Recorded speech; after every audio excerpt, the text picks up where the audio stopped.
Good morning, everyone. I'm going to call the Assembly Committee on Judiciary to order. Madam Secretary, would you please call the roll? Assemblywoman Bilbray Axelrod.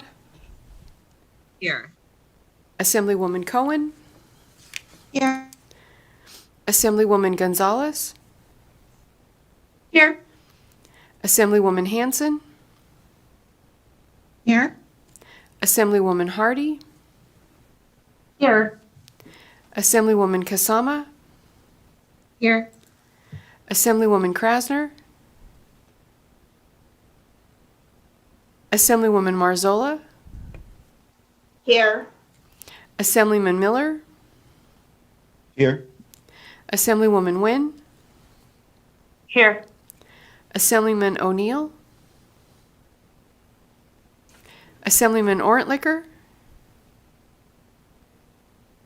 Assemblywoman Here. Assemblywoman Summers Armstrong. Here. Assemblyman Wheeler. Here. Chairman Yeager. Here.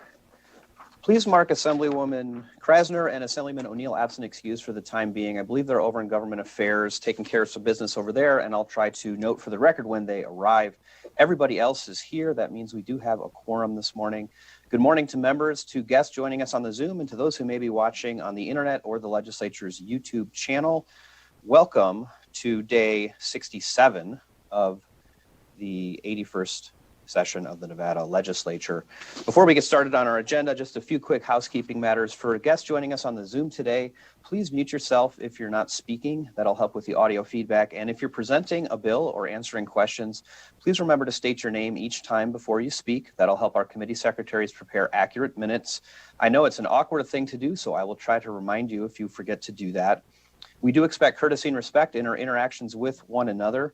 We don't always agree on policy. That's perfectly acceptable, but we need to make sure we're being respectful of one another, of the legislative process, and most importantly, of our hardworking staff.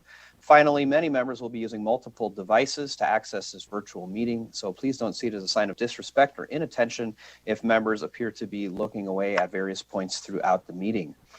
With those matters behind us, committee, you'll see that we have 3 bills on the agenda today. And of course, we're going to take them slightly out of order. So just so everybody knows, the intended order this morning, we'll start with Assembly Bill 405, which is the last bill listed on the agenda. And then we'll come back to 296, and then we'll finish up with 396. So at this time, I'm going to open the hearing on Assembly Bill 405. Assembly Bill 405 revises provisions relating to gaming. And before I turn it over to our presenters, I wanted to let the committee members and members of the public know there are 3 short amendments to the bill that can be found on Nellis. Those are friendly amendments as they are brought forward by the sponsors of the bill. And so at this time, I would ask our presenters for Assembly Bill 405, if you could turn your cameras on. And I want to first welcome to the committee, former state senator for District 9, which is the district I live in, Becky Harris, who is a professor of, I'm not going to get the title right, so she is a professor at UNLV and teaches gaming as well as other matters. So I'm going to turn it over to Professor Harris just to give a brief introduction about where 405 came from and who will be presenting today, and then we'll turn it over to our students to present the bill. So welcome to the Assembly Judiciary Committee virtual version. Professor Harris, and please proceed when you're ready. Thank you, Chair Yeager. Good morning to you, Vice Chair Nguyen, members of the committee, and the committee manager. For the record, my name is Becky Harris. It's nice to see you in the committee. It was such a privilege to have been able to serve with so many of you. As the chair indicated, presently I'm an adjunct law professor at UNLV, and I teach Law 725, Gaming Law and Policy. As part of this class, Chair Yeager has generously made a bill available for the law class. So I want to just provide the committee with a little bit of context about the genesis and development of AB 405. Prior to the start of the semester, gaming attorneys throughout Nevada were surveyed for changes they felt would aid in the regulation of gaming. Those that were willing made suggestions to the class and provided context for how they felt their suggested changes would benefit gaming. After hearing their suggestions, the students selected an issue that they wanted to study, advocate for, and become a subject matter expert in. Chairman Yeager graciously agreed to include each of the students' issues in this bill. Students wrote white papers and were required to draft a BDR for their respective issues, both of which were submitted to Chairman Yeager. The students are also driving the advocacy for the bill and have reached out to over 55 stakeholders within the gaming industry in Nevada to solicit feedback, including the Gaming Control Board. Today, you will hear testimony directly from the students, some of whom have conceptual amendments to propose based on the stakeholder feedback that they received. Chair Yeager, thanks for having us before the committee today. Thank you so much, Professor Harris. It's nice to have you in the committee.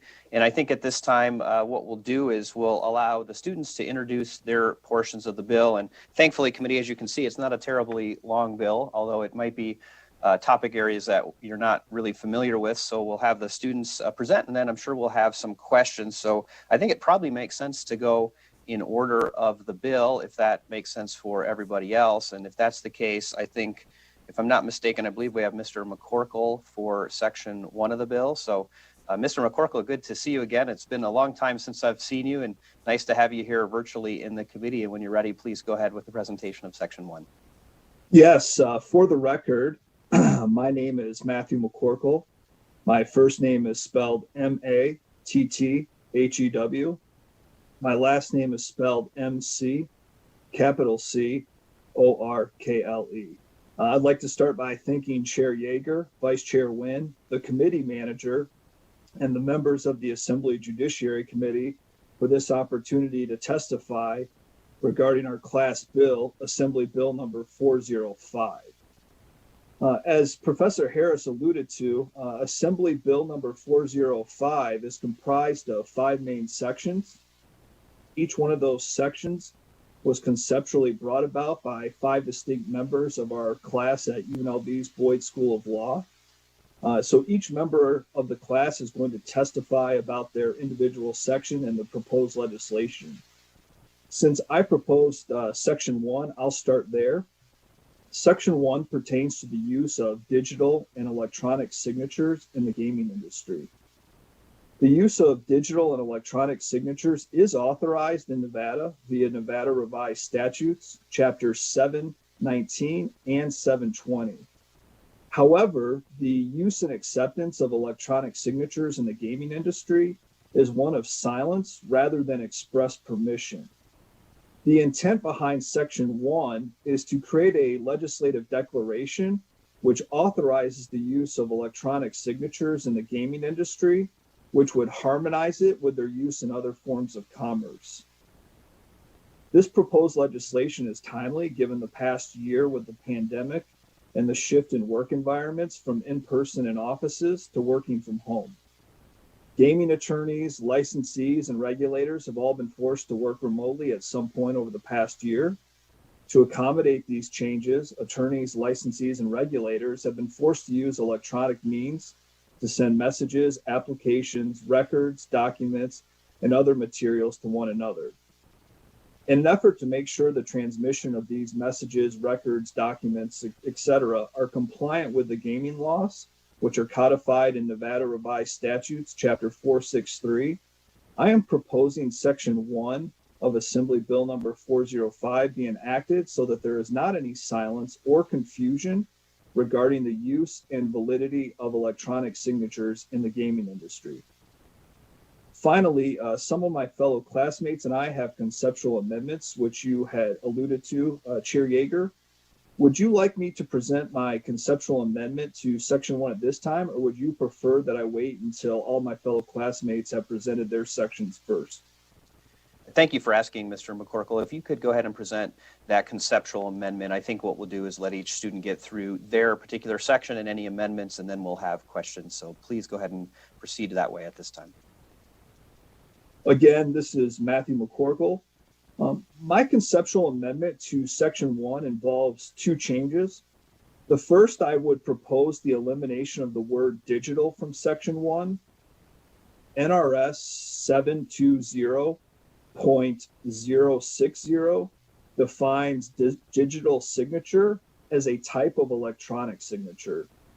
Thus, the use of the word digital is duplicative and superfluous. Second, in an effort to facilitate the economic and efficient delivery of messages, applications, records, documents, filings in the gaming industry, I would propose a legislative declaration allowing for the electronic transmission of such messages, applications, records, documents, filings, or any other submissions to the board and commission.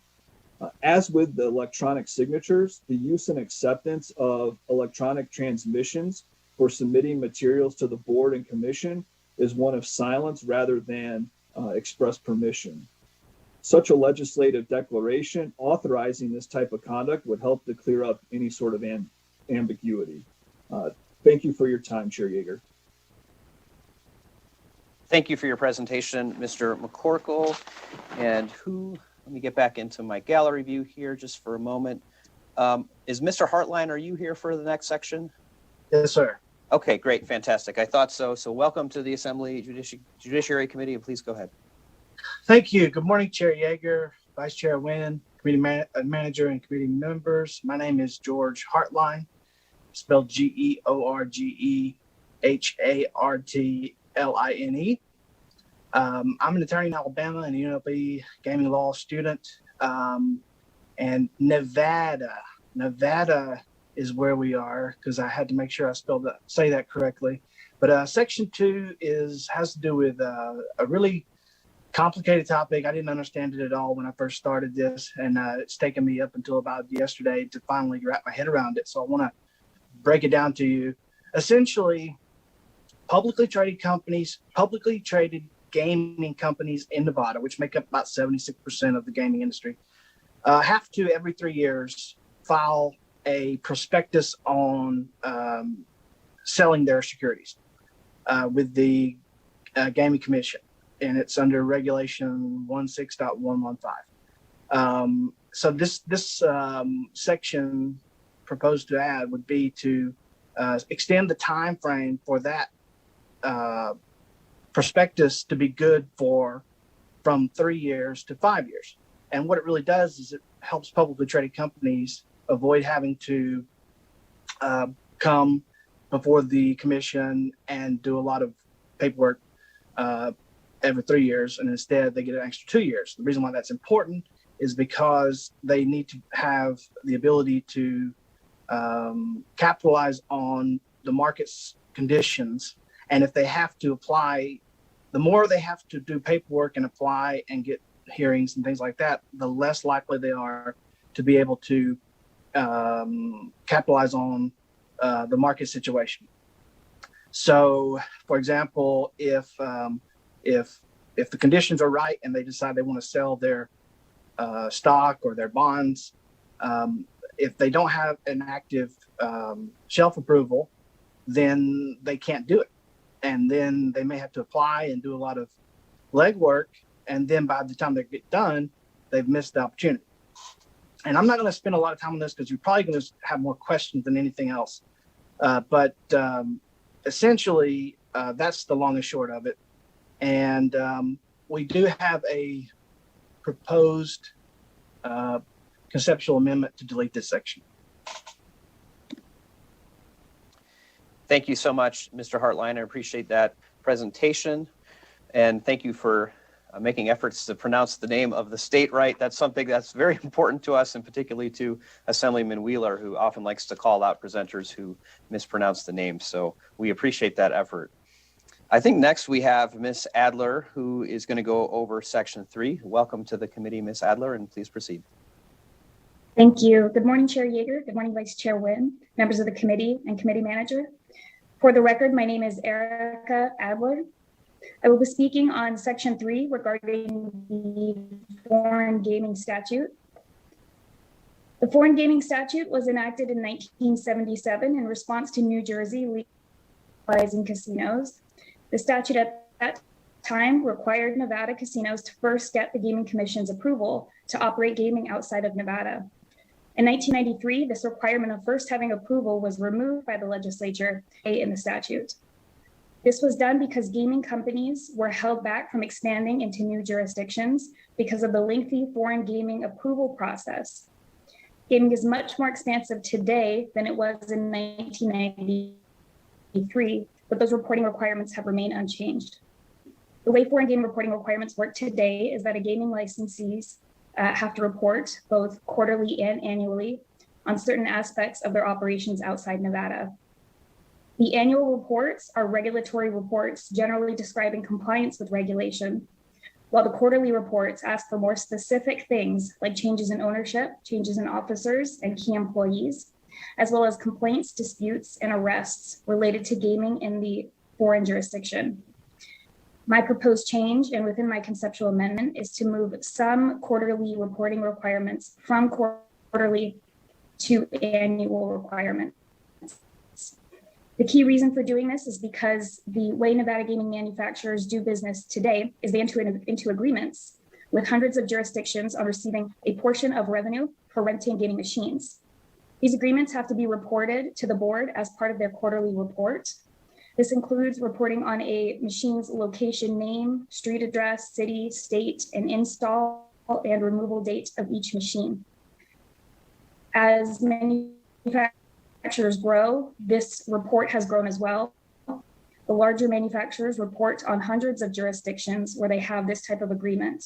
This information could be provided annually instead of quarterly.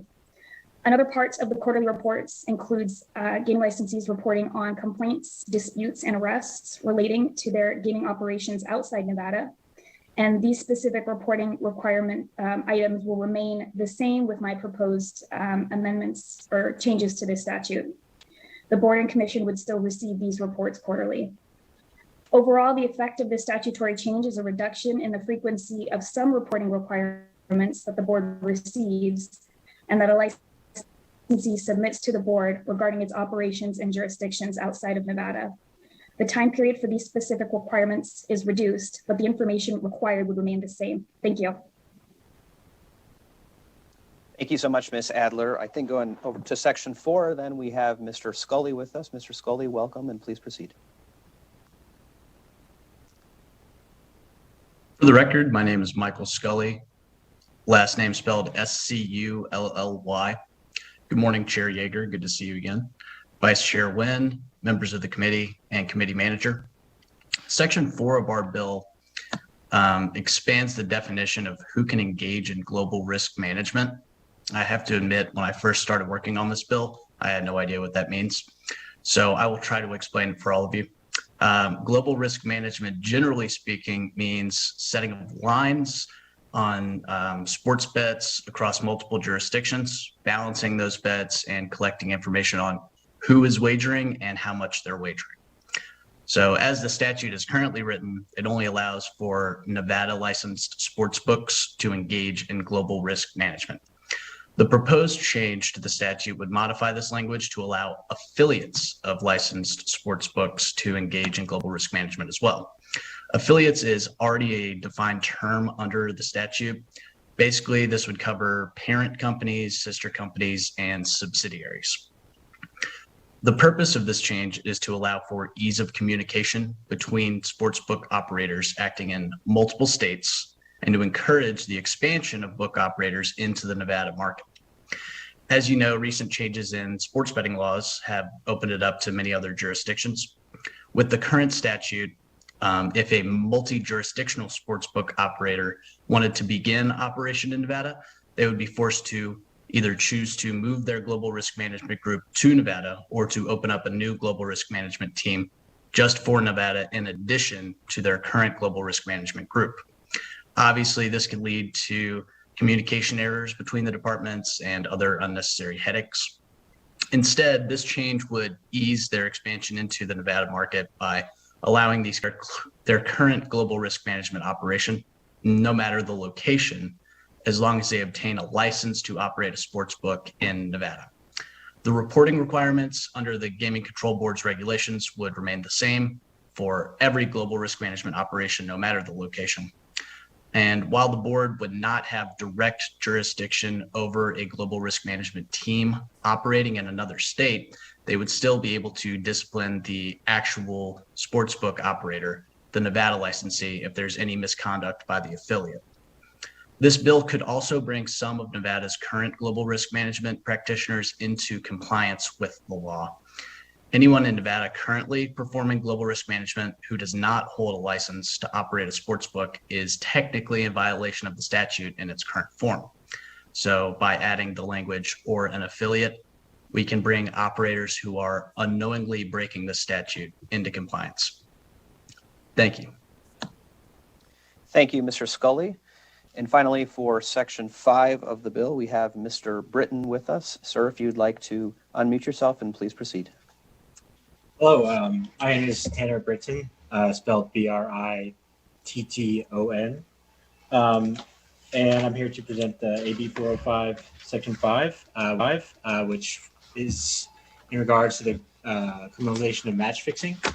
This section of the bill was drafted with the intent to codify the criminalization of match fixing in NRS. AB 405 Section 5 provides guidance to Nevada law enforcement in situations where athletes, coaches, and managers determine margin of victory by using less than his or her best efforts. Our amendment to NRS 465.070 here, as illustrated in Section 5 of the bill, it's not the end-all be-all in terms of overseeing match fixing issues here in Nevada. However, this section of the bill is a great first step in terms of regulating match fixing here in Nevada. As my colleague, Mr. Scully, just spoke about, with the popularization of sports wagering nationwide becoming more and more popular across more jurisdictions, it's important for us in Nevada to kind of be at the forefront of regulation. Language in Section 5 here looks to avoid situations in where both professional and collegiate athletes are exploited, while at the same time it kind of upholding the integrity of these matches that are wagered on in Nevada sportsbooks. Over the past couple of years and past 50 years about, the NCAA has been the primary target of a lot of match fixing scandals, which most commonly being college basketball. Oftentimes these collegiate athletes are exploited in match fixing scandals because of a multitude of factors, like cost of living expenses, different economic statuses than most of other college athletes that they interface kind of day to day with on campus. A good situation that kind of illustrates what happened here. There was a large match fixing scandal that happened at the University of San Diego in 2010, where a student athlete was exploited in a match fixing ring, being paid for point shaving. So language here in Section 5 of AB 405 looks to kind of address that.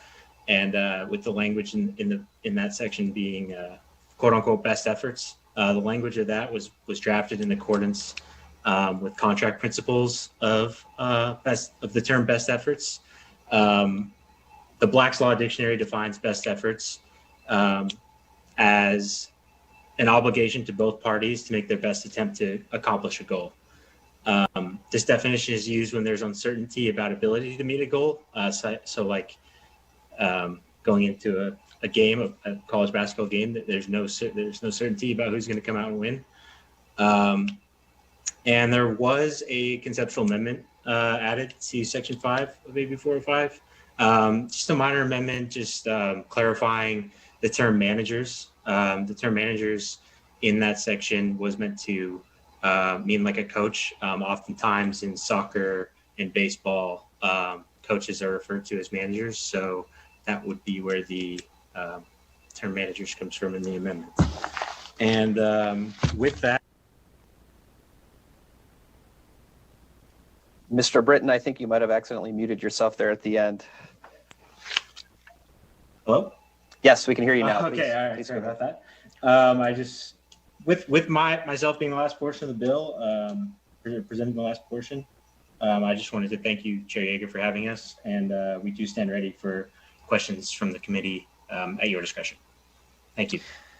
Thank you all so much. And first of all, let me just say how much we appreciate you being concise with the presentation this morning, given that we are in a deadline week. And Certainly appreciate your efforts. It's a pleasure to have you all in the committee this morning. I think we do have a few questions because no committee hearing would be complete unless we put you in the hot seat for at least a question or two. So I'm going to go first to Assemblywoman Bilbray Axelrod. Thank you, Chair, for the question. And thank you for presenting this bill. I remember not that long ago, just a few years back, it was my first time, and it's a little intimidating, but you guys did great. So I am looking at the section that includes the digital signature, and I think that is a great idea, especially as we see right now, we've kind of moved into a digital world, but I'm just wondering if that might be too broad. I know a digital signature can be everything from like writing your signature on a piece of paper and, you know, taking a picture of it and using that in Adobe. I was wondering if perhaps because of the security issues, especially within this area of statute, words like encrypted or something like that might be justified. And I just wanted to hear your thoughts on that, if you would. And cute, really cute pooch on the last presenter in the back. Nice cameo. Chair Yeager to Assemblyperson Bilbray Axelrod, through you, with regard to Mr. McCorkle and other presenters, no need to go through the chair. You can go directly to the member, but please do remember to state your name when you speak. Thank you. Again, this is Matthew McCorkle. With regard to whether or not under Section 1, if it's too broad, that the use of electronic signature is defined, and that's in NRS Chapter 719, which is more broadly the Uniform Electronic Transactions Act. And it does define electronic signature as an electronic sound, symbol, or process attached to or logically associated with a record and executed or adopted by a person with the intent to sign the record. I think certainly if the committee wishes, that language could be added as well into Section 1 to kind of maybe make it a little more concise, so there isn't that breadth of just a signature and whether or not that's somebody signing or just scribbling on a document. Quick follow-up, Chair. Yes, please go ahead. And I appreciate that, and that's great that you were able to reference that. I'm just wondering if that might be a broader definition that was, and I don't know I'll have to take a look at when that statute was added, but I just think because of the nature of what we're trying to do here, I think a word like encrypted would be necessary in the statute. And I kind of a question, but just also a suggestion, I guess. Thank you so much. Again, this is Matthew McCorkle, and I agree with you, Assemblyperson Bilbray Axelrod. I think maybe the use of the word encrypted would be appropriate. Oftentimes we do see that in other commerce, such as real estate transactions, when there's the closing on houses and you get a specific key from the sender in which that's attached for you to sign, so that there is the acknowledgement that you are the recipient as well as the individual who is authorizing that transaction. Thank you. And I think what we'll do, committee, just to kind of keep things orderly, we'll just kind of go section by section for questions. And so since we started logically on Section 1, I would like to go next to Assemblywoman Marzola, who I believe has a question on Section 1, and then I'll take additional questions. Thank you, Chair, and thank you for the presentation. Mr. McCorkle, relating to the electronic signatures, how do you make sure that they're not forged? You have a system in place, some sort of safeguards? Do you already have to have a relationship? Yes, again, this is Matthew McCorkle. With regard to your question, Assemblyperson Marzola, I think it could kind of go two ways, depending on the board and the commission, if they so choose.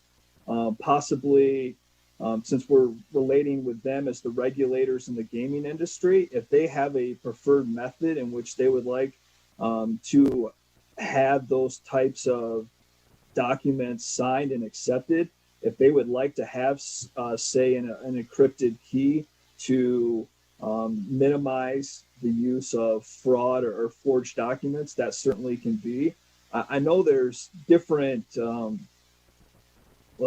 companies such as DocuSign that already have these types of electronic signature, software that you can use. And so I think maybe using something that's recognized already in the industry, or even other highly regulated industries such as banking or e-commerce, which people use all the time and much more than we even do in the gaming industry. I think trying to use something like that that's already been proved and tested would be helpful. Great. Thank you so much. Okay, I see a couple additional questions on section 1. We'll go to Assemblywoman Kasama next, and then I think Assemblyman Wheeler has a question. Assemblywoman Kasama, please go ahead. Thank you, Chair, so much. Thank you so much for the presentation. This is certainly not my area of expertise, and I just want to ask a question for just a broad overview. So I'm sorry, I'm on section 2. I just realized that. I thought it was section 1. You want me to That's hold okay. Yeah, I want to hold off just for a second. We'll keep Mr. McCorkle on the hot seat, and then we'll release him when we're done with section 1 questions. Assemblyman Wheeler, so no question yet. Does anyone else have a question on section 1, which is about the electronic signatures and the declaration portion of the bill? I don't see additional questions, so thank you, Mr. McCorkle, and thank you, committee members, for asking a couple questions on that section. We're now going to move to section 2, which was the so-called shelf approval section. So we'll go to Assemblywoman Kasama for a question there. Okay, sorry about that.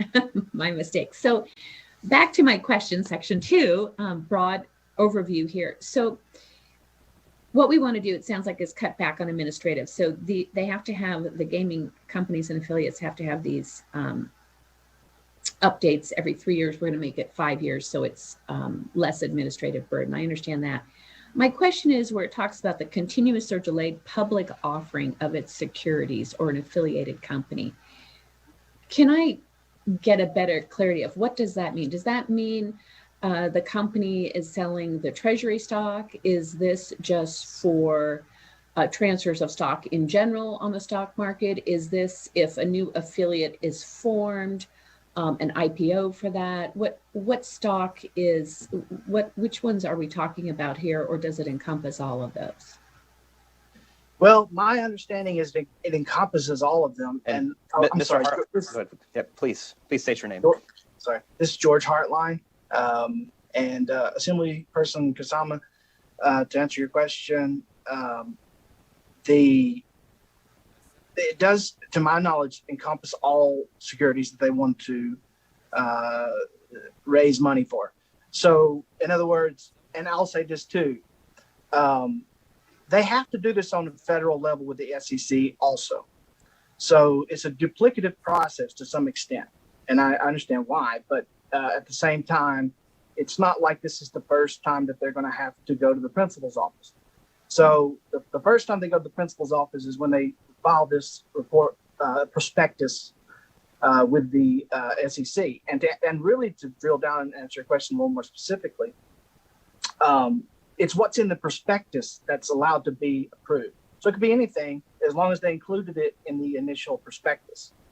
So whatever they put, that's what I mean. It's called a shelf approval. It's really interesting it makes sense once you kind of get past the technology and the technical terms. But they're allowed to put this ability to raise money on a shelf and take it down anytime they want to within those 3 years.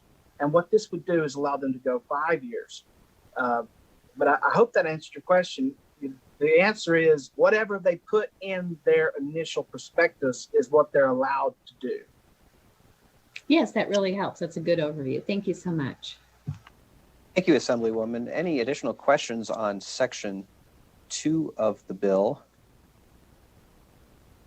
Mr. Hartline, I had just a quick question. I think after you presented that section, you had indicated you were desiring to remove that section from the bill. And so I just wanted to ask a little bit about how you arrived at that decision. Did you learn something along the way that concerned you with potentially making this change in statute?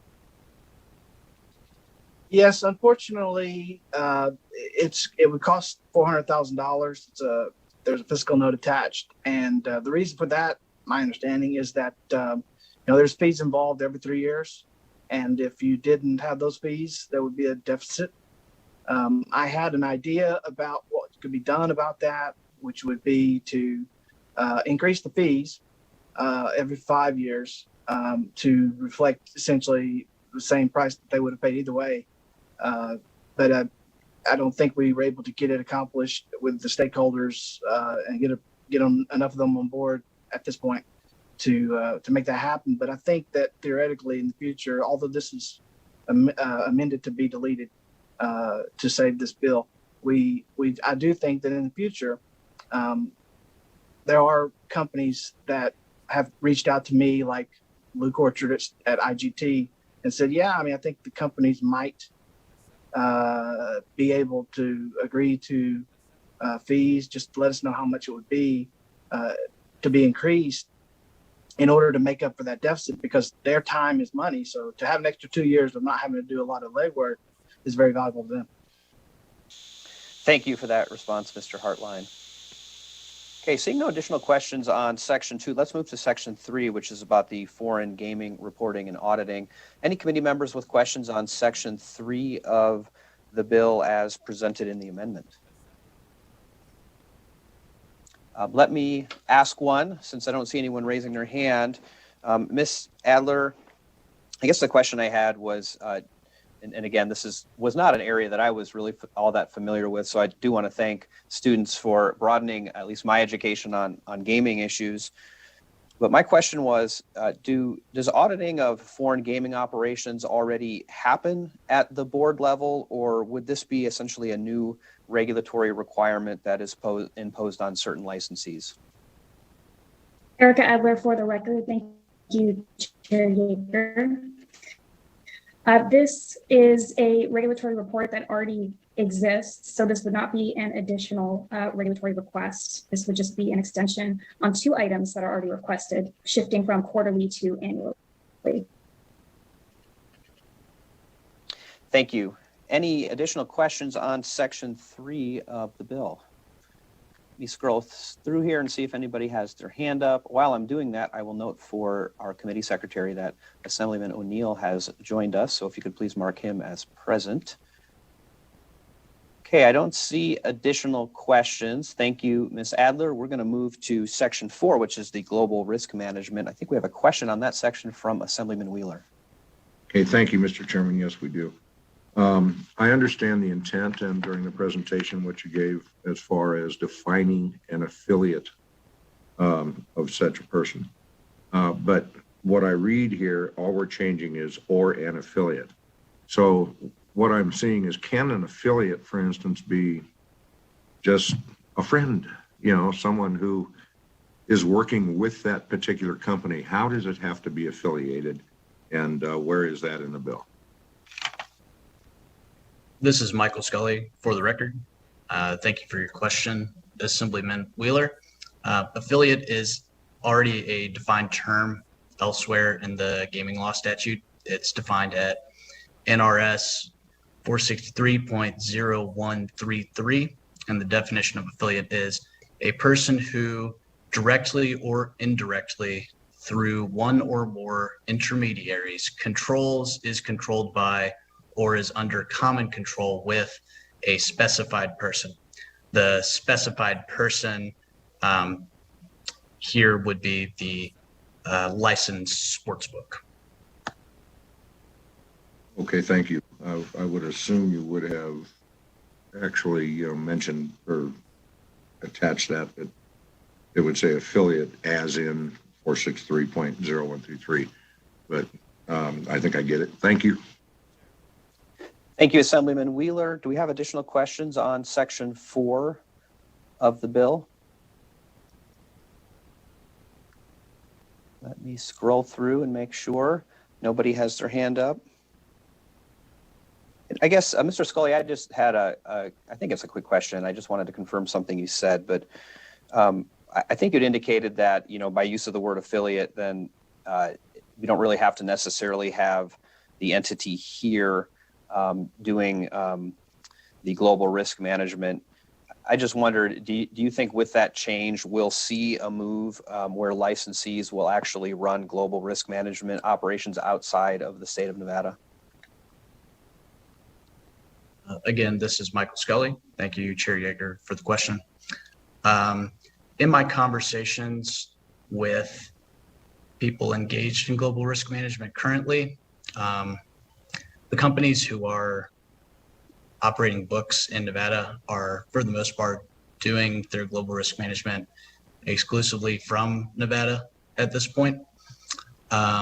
This bill would make it easier for another company to come into the state. I do not foresee anyone making the change to take their current global risk management group in Nevada and move them somewhere else. Also, this, like I mentioned, could bring some current global risk management teams into compliance just because I spoke with someone who mentioned that they currently do not have a license to operate a sports book. However, they are running global risk management operation. So they did not realize that they were not in compliance with the statute. And by adding the language or an affiliate, it would actually bring them into compliance.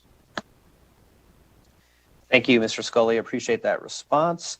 Let's move on to Section 5 of the bill, which is about match fixing. Do we have any questions for Mr. Britton about Section 5 of the bill?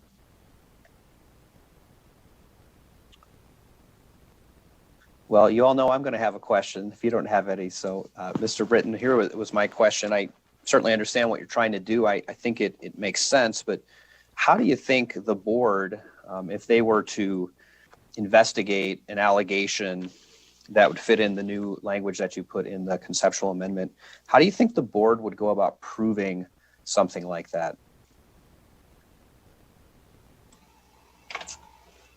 Hi, I'm Dan Britton for the record. Thank you, Chair Yeager, for that question. Excuse me, just as a point of just for clarification, are you referring to the Gaming Control Board in terms of an investigation for match fixing? Yes, I'm just kind of curious how you would envision, like what kind of investigatory means or how they would actually develop a case indicating that this sort of match fixing occurred. So as it stands, I mean, throughout my research on this topic, I think that most issues in this matter are investigated by the FBI. They're investigated similar to a criminal investigation involving wiretapping.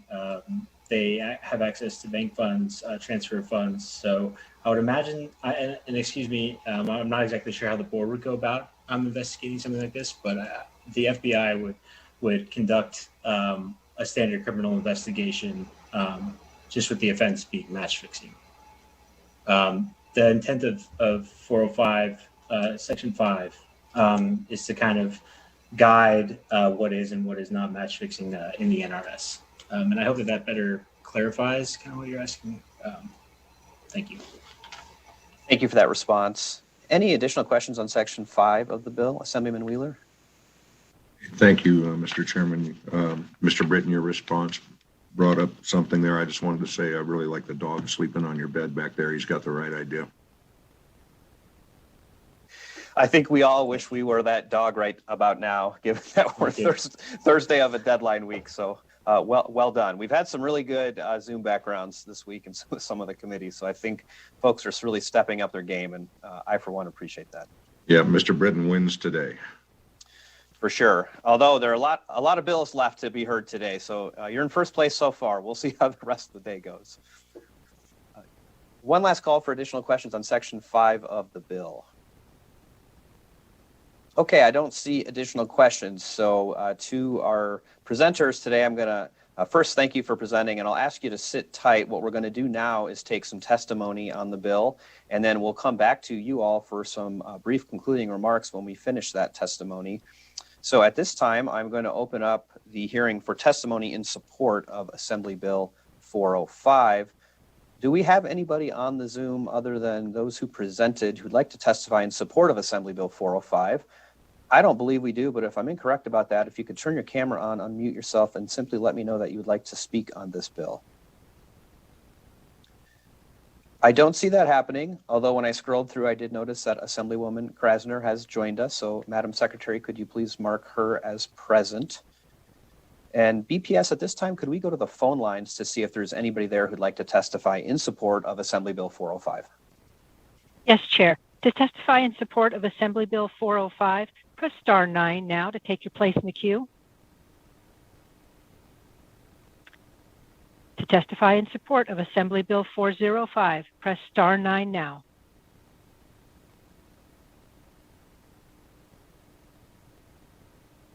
Chair, there are no callers in the queue.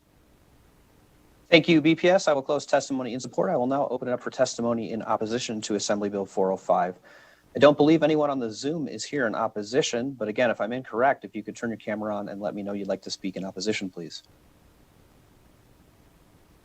I don't see any Zoom activity. BPS, could we go back to the phone lines to see if there's any opposition there? To testify in opposition of Assembly Bill 405, press star 9 now to take your place in the queue.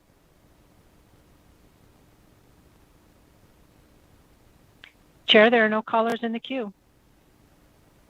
Thank you, BPS. I will close opposition testimony. I will now open neutral testimony on Assembly Bill 405. Do we have anybody on the Zoom with us who'd like to testify in the neutral position this morning? Okay, I don't see any activity happening on the Zoom. BPS, could we go to the phone lines to see if there's anybody there who'd like to offer neutral testimony? To testify in the neutral position on Assembly Bill 405, press star 9 now to take your place in the queue. Chair, there are no callers in the queue. Thank you so much, BPS. I will now close neutral testimony.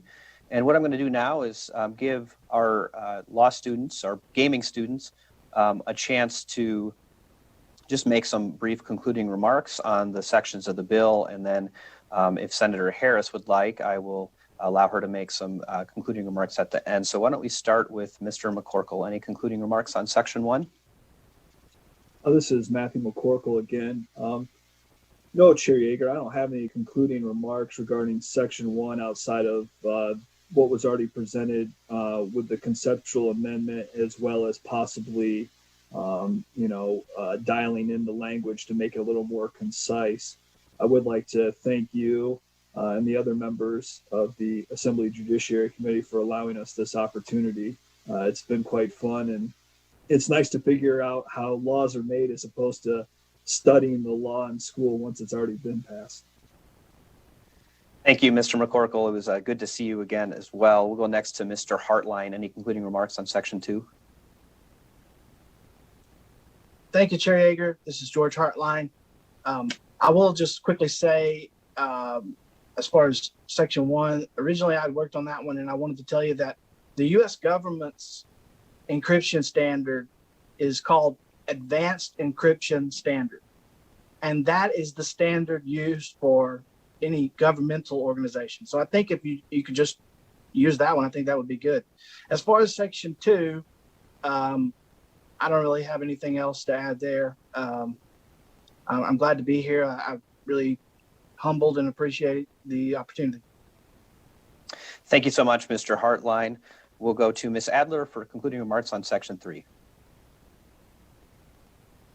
Erica Adler for the record. Thank you, Chair Yeager. I have no concluding remarks regarding my section and the conceptual amendments submitted. Thank you all for this opportunity. It's been absolutely fantastic, and I'm very grateful. Thank you, Ms. Adler. We'll go to Section 4. Mr. Scully, concluding remarks. This is Michael Scully for the record. Yeah, I was wondering if there's any of that fritter left, because if there is, I might need to come get a piece of it. No, just I guess in conclusion, I've spoken to some stakeholders who said that this amendment, adding or an affiliate to the global risk management statute, would be beneficial for our bookmakers. So I urge passage. And also, this has been a great experience. Thank you for letting us come and talk to you. Thanks.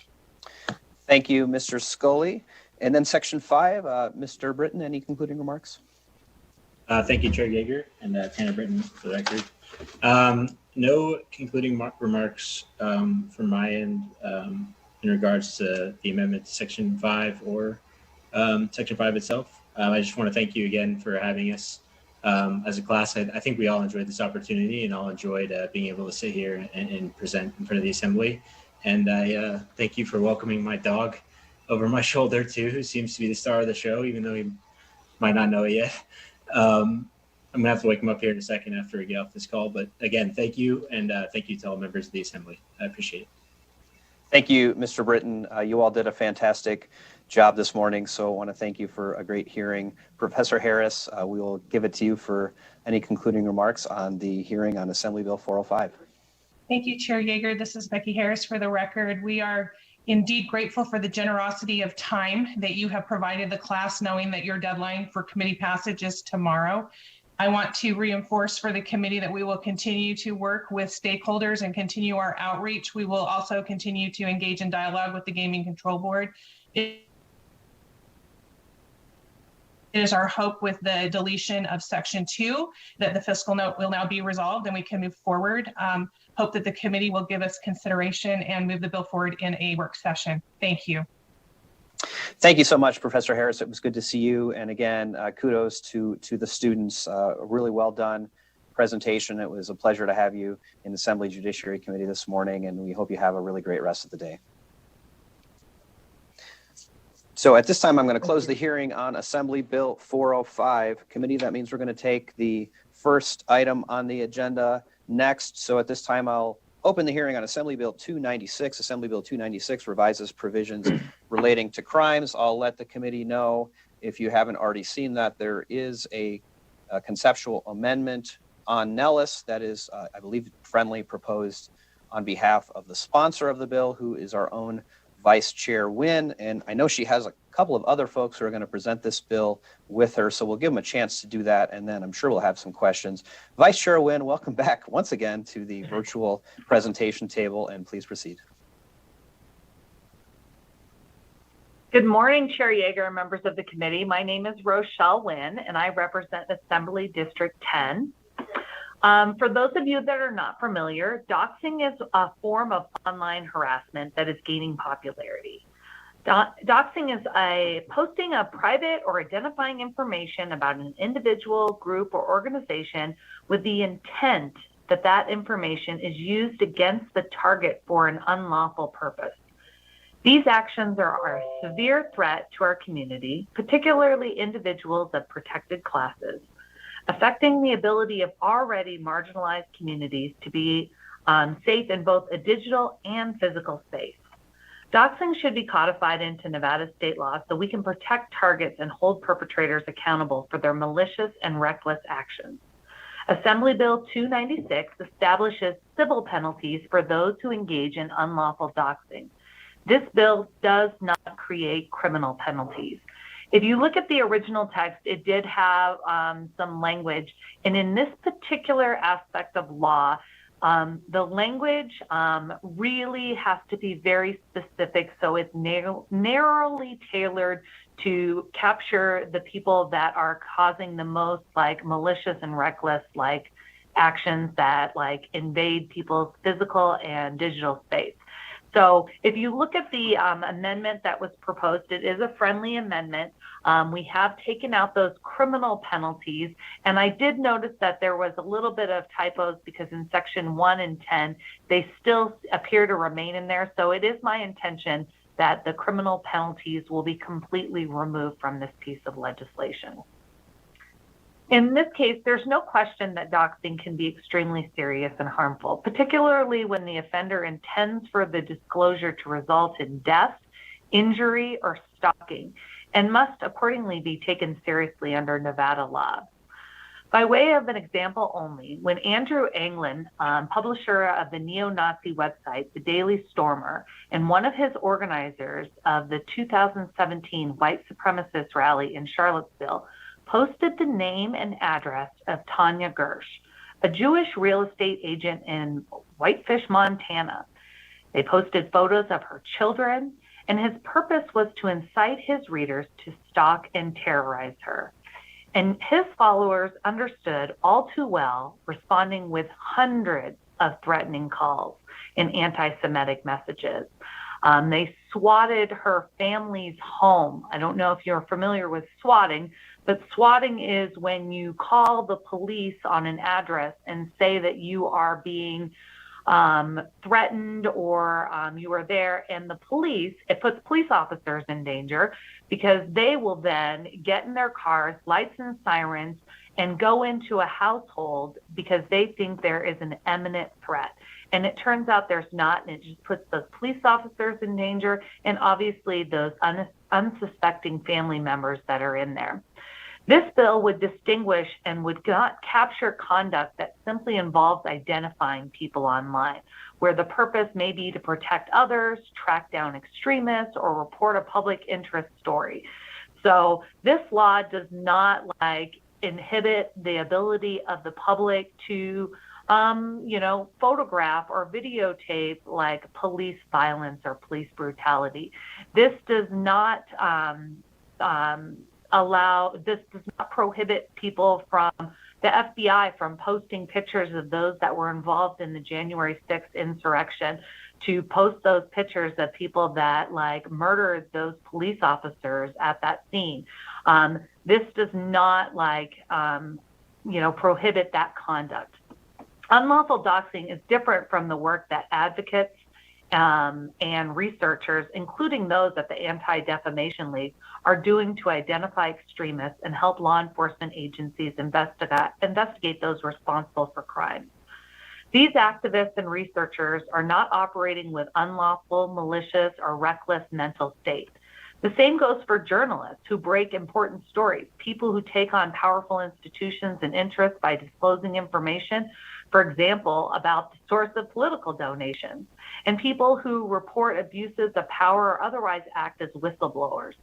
To the extent that these people are publishing information to share facts and not acting with the level of intent to harass an individual, and with the reckless disregard that that information posted will be used to carry out criminal conduct such as death, injury, or stalking, anti-doxing laws should not apply.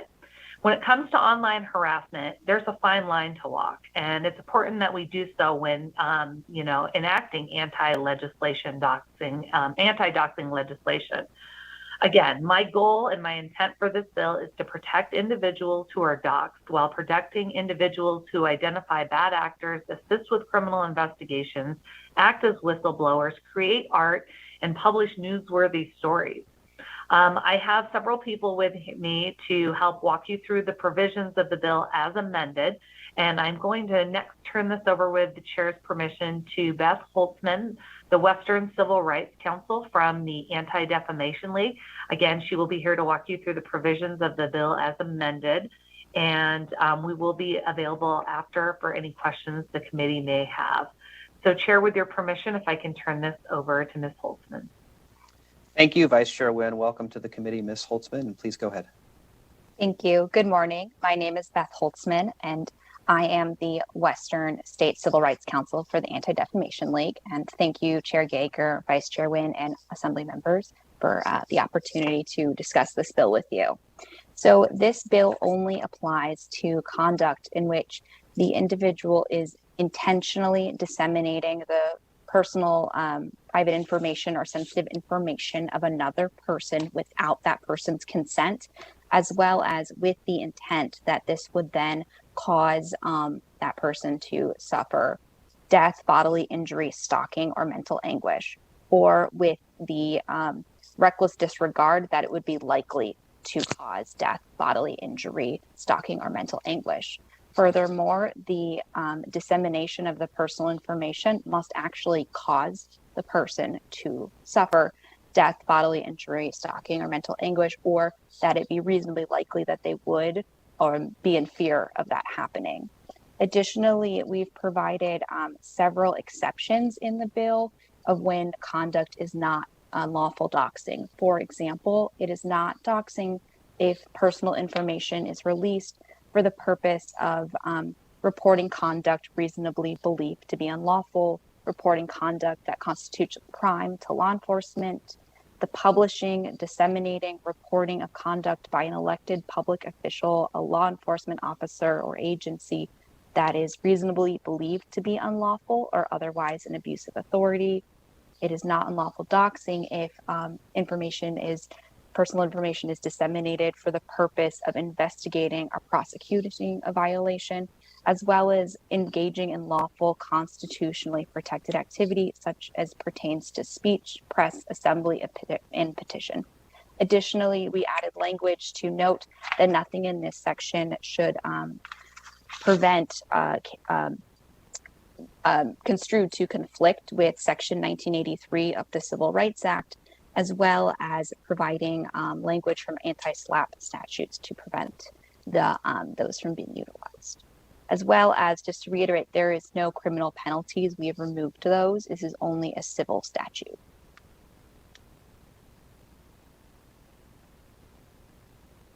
Thank you, Ms. Holtzman. Vice Chair Nguyen, who would you like to go next? If we could go to, I'm seeing if she's on. Yes, Jolie Brislin. There she is. Welcome, Ms. Brislin. Please go ahead. Hi, good morning. For the record, my name is Jolie Brislin, and I serve as the Regional Director of the Anti-Defamation League, Nevada Regional Office. On behalf of the ADL, I appreciate the opportunity to speak with you this morning in regards to AB 296. Thank you for convening today's hearing, and thank you to Assemblywoman Nguyen for your sponsorship of this bill. Founded in 1913, ADL has a timeless mission to stop the defamation of the Jewish people and to secure justice and fair treatment for all. Today, more than ever, this mission's relevance endures. At ADL, we work to combat anti-Semitism, prejudice, and hate in all its kinds, while defending our democratic ideals and civil rights. Unfortunately, we know that hate and extremism are on a rise, and digital space are not immune. The disparities and stark in terms of which communities are particularly impacted by hate. According to a recent national ADL study last month, 27% of Americans experience severe online hate and harassment, defined as including sexual harassment, stalking, physical threats, swatting, doxing, and sustained harassment. Additionally, in the 2021 report, 33% of respondents attributed at least some of the online harassment they experienced to their identity, defined as their sexual orientation, religion, race, or ethnicity, gender identity, or disability. We must do more to ensure that we are protecting against online hate and harassment and its consequences to individuals' personal and professional lives. Such actions include the emerging threat of doxing. ADL urges this committee to support AB 296 to address doxing in Nevada state law. If passed, this law would prohibit a person from posting another's information online with the intent to harm them and with reckless disregard of causing death, bodily injury, stalking, or mental anguish. According to ADL's 2020 report, 81% of Americans agree that laws should be strengthened to hold perpetuators of online hate accountable for their conduct. This bill empowers victims and targets of this digitally enabled hate to seek recourse. We thank you for your time and consideration and look forward to any questions you may have. Thank you so much, Ms. Brislin. Vice Chair Nguyen, is Ms. Nave going to present next? Or are you ready for questions? She is not, but if I could just have one more statement before questions. Please go ahead. This is an interesting topic for me, and it became very personal because I got to know Tanya Gersh, and I would encourage everyone to look up her story. It is frightening, it is sad, and it is terrifying to know that a realtor living in a small town in Montana who was just a soccer mom got thrust into this space digitally that is just not protected. it wasn't something where someone was like lighting crosses on her yard. Although I think she did have like physical like threats in that matter as well. But it was the way she described it. It made her question the safety of her parents, her children. You know, she went from worrying about taking her kids to soccer practice because these threats that lived in a digital space were so prevalent. And people talked to her about like, well, just get off Facebook, just get off social media. But it terrorized every aspect of her like life, from her business to Yelp reviews to posting pictures of her children. We're following you, her family. And it was hundreds of thousands of like posts and like comments that in this negative digital space that you couldn't just turn off. It was there and it's there forever. And I think that was something that really like struck me. And watching her go from like kind of an obscure, like normal life to being thrust in this position where she is now the face and voice for other victims around the country was just truly inspiring. So hearing her story would encourage people to reach out, look online. You can unfortunately see some of the things, the work of the Southern Poverty Law Center, as well as the Anti-Defamation League, in trying to bring awareness and attention to this online hate that takes place and how that can escalate to, you know, murder, violence, and stalking is just incredible. I do recognize that this is walking a very fine line with like First Amendment concerns. And so getting the language just perfect is what we are looking to do here. And that's part of the reason we took out some of those criminal penalties. We just weren't there yet. And as you can see from the amendment, there's still some typos that need to like take place there. So we will continue to work to make sure that the intent behind this law really protects those victims in that online space. And I know that this affects Nevadans. We saw this with some people that were working in different government agencies being attacked, you know, in this like online, like with online hate about like just their jobs. And they weren't public officials like, you know, us here on this page. They were just regular citizens trying to live their life and do their work. So I appreciate your patience as we work through this, and we are now ready for any questions. Thank you so much, Vice Chair. Thank you to your co-presenters as well. We have a number of questions. I just wanted to ask a couple of quick ones to make sure I understand the intent of the amendment. Obviously, things are moving pretty quickly this week, and I understand that, but it did look to me that there were perhaps a couple of sections that were still in the conceptual amendment that dealt with criminal penalties. For instance, I think the very last section, section 10, references a misdemeanor. So I just wanted to get on the record that is it your intent to completely eliminate any criminal aspects of the bill and just have it be a civil action? Yes, completely. I see also in section 2, there's a start of a line and then it doesn't finish. So it is definitely my intent to take out all of the criminal penalties. They just weren't ready to be presented. And so it is my intent. I think section 1, section 2, and section 10, like all reference potential criminal stuff. And that was not in the intent. And I have Beth, Ms. Holtzman, like, definitely knows way more about this. Like, so if the committee does have questions, she is here to answer those.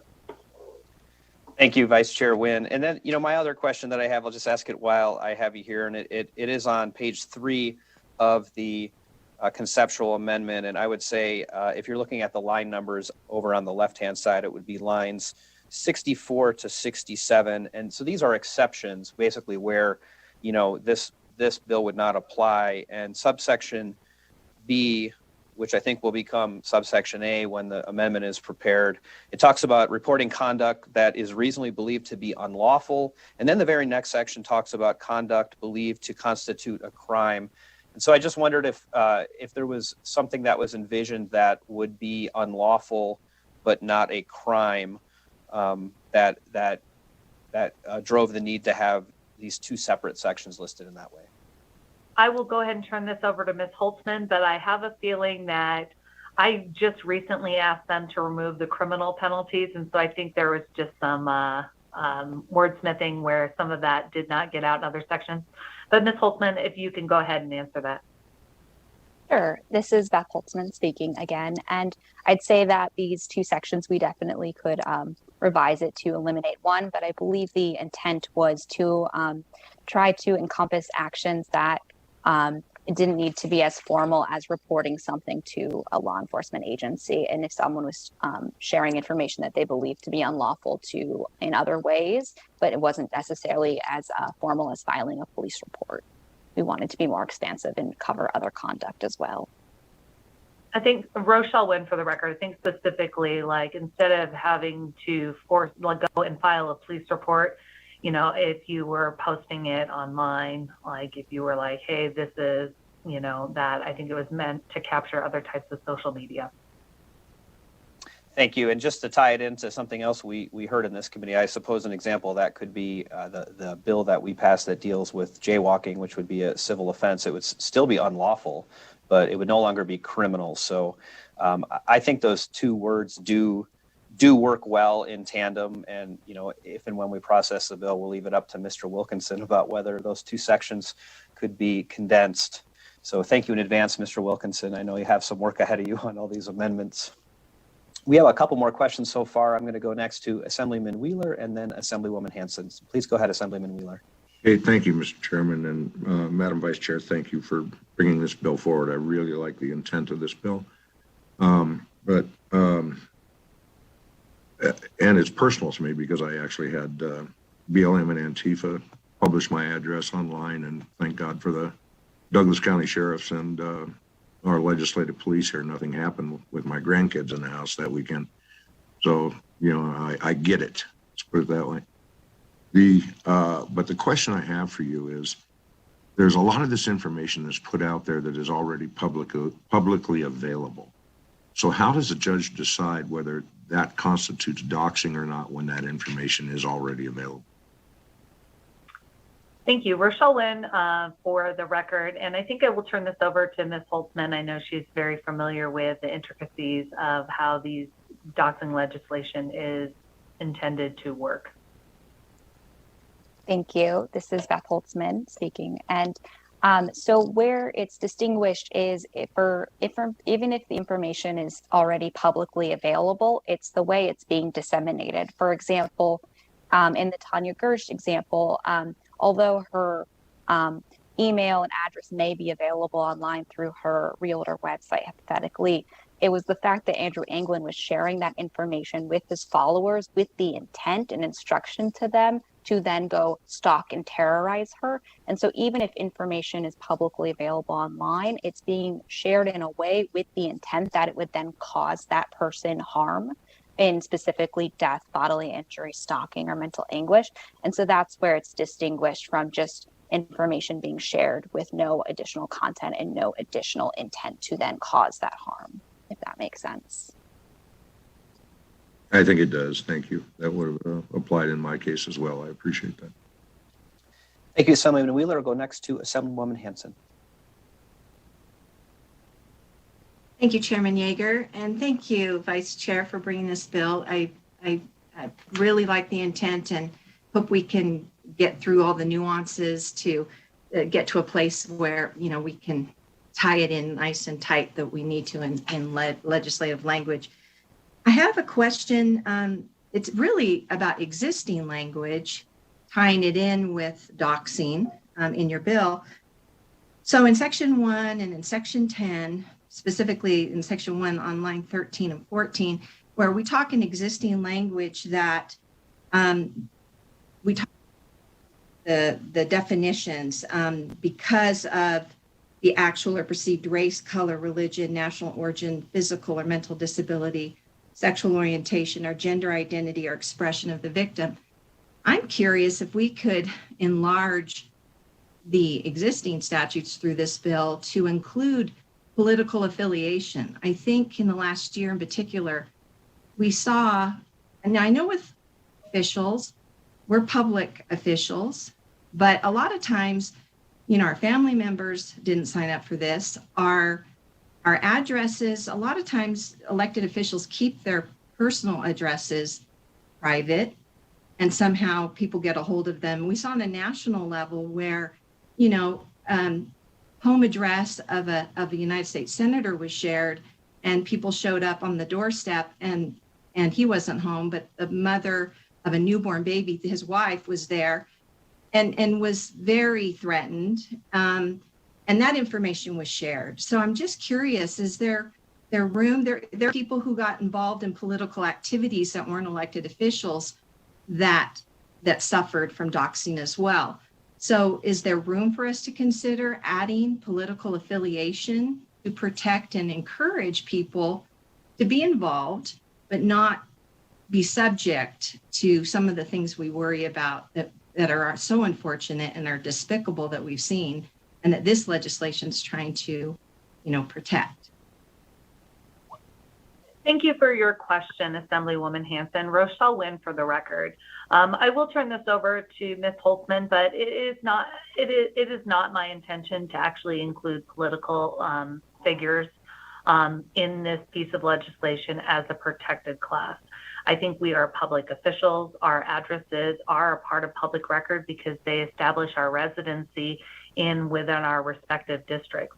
You know, everyone knows where I live because I have to use it to establish residency. And if I don't have that, and it's not a part of my public documents when I file, I'm actually committing a criminal crime for not living in the district or not providing that kind of information. So I think there is a distinction. I think also with political figures, it can't just be a mere threat. There has to be, the standard is higher when it comes to things like defamation or, you know, any of those kind of things. So it is not my intention to include those individuals. I think some of the other people that you were talking about, if those individuals are targeted under the structure of this law, that yes, they would be protected. You know, a family member is not, you know, and a child are not considered, you know, they're not the public officials. So I think if it rose to this level, they would be covered under this anti-doxing law. And Ms. Holtzman, do you have anything further to kind of add to that? This is Beth Holtzman for the record, and I would just add that the intent of this bill is to focus on the protected characteristics in which people are most often targeted, the immutable characteristics that we find in hate crime laws, race, religion, color, national origin, sexual orientation, gender identity, etc. And that will be the focus. However, that being said, there definitely are individuals who have been targeted because of their political beliefs and have suffered doxing, and depending on the circumstances of that situation, that conduct could be covered by this bill, and they would still be protected. And Chair, just real quick, if I could clarify. Please. And thank you both for patience. I don't want to say political officials. I was just saying political affiliation to protect voters at large, no matter their political affiliation.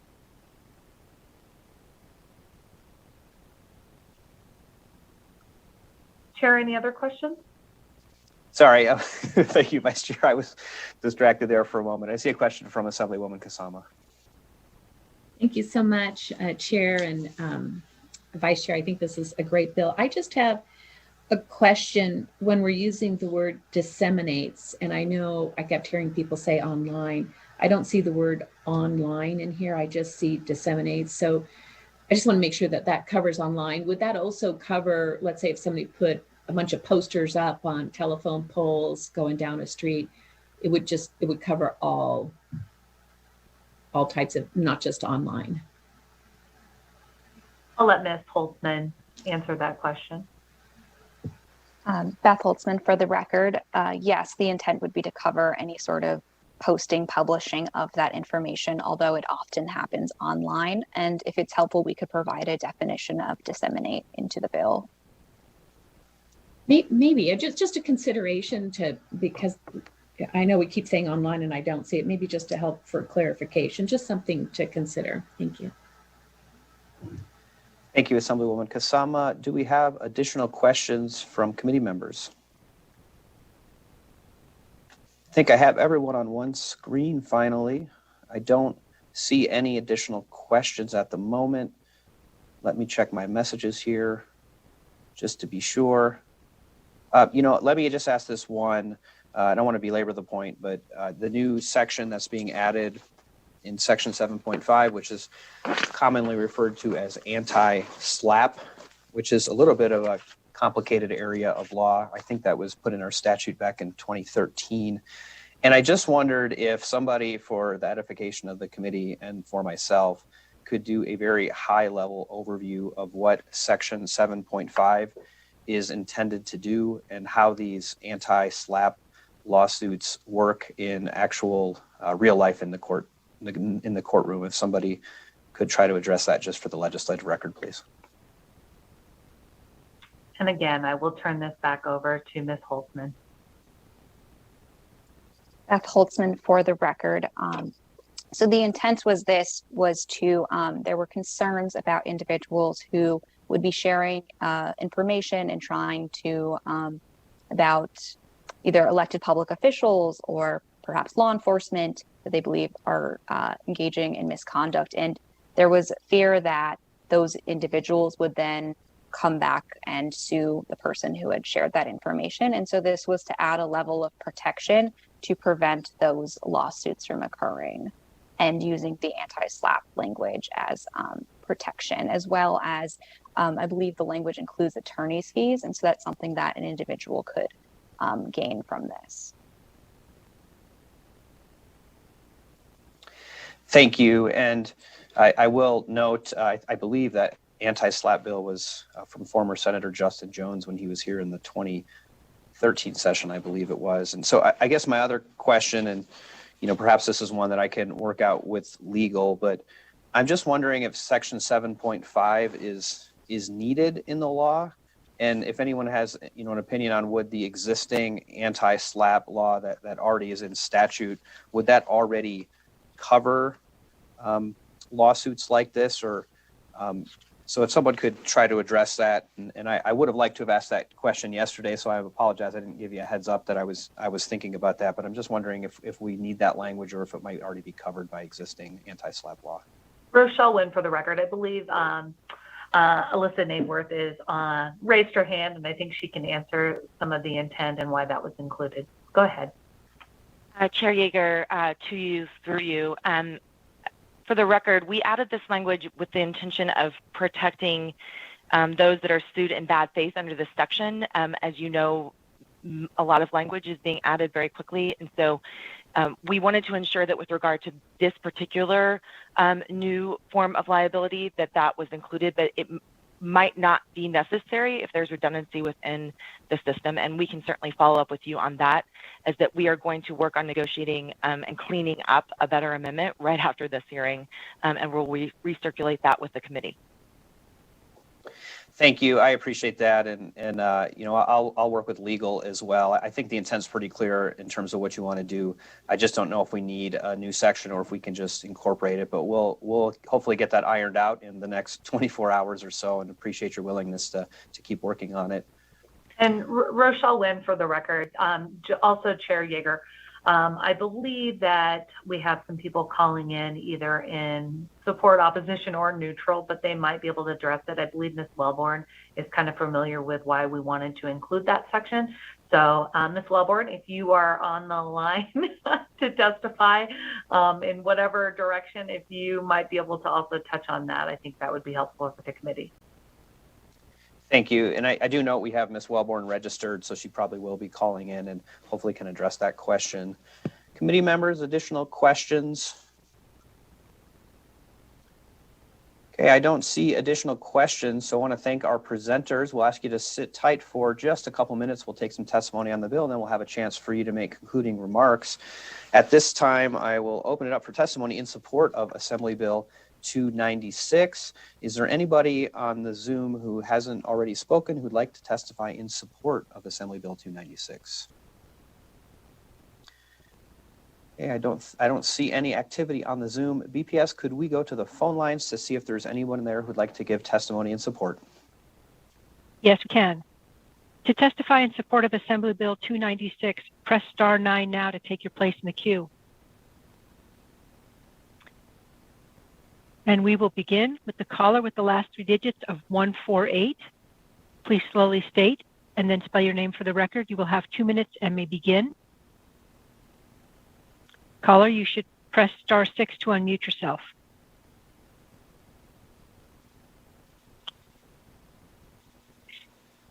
Hello, can you guys hear me? We can. Please go ahead.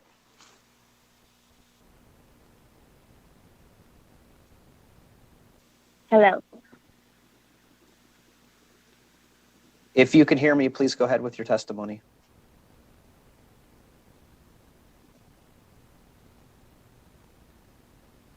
I believe we're having difficulty with her. I will get back to that caller.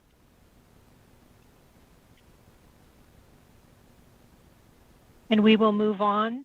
If you would like to testify in support of Assembly Bill 296, press star 9 now to take your place in the queue.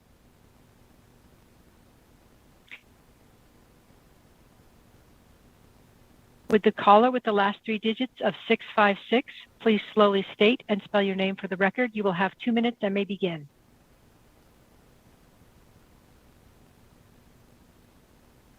Hi, committee. Good morning, committee chair and members. My name is Will Fregman with Battleborn Progress, WILLP as in Peter, REGMAN.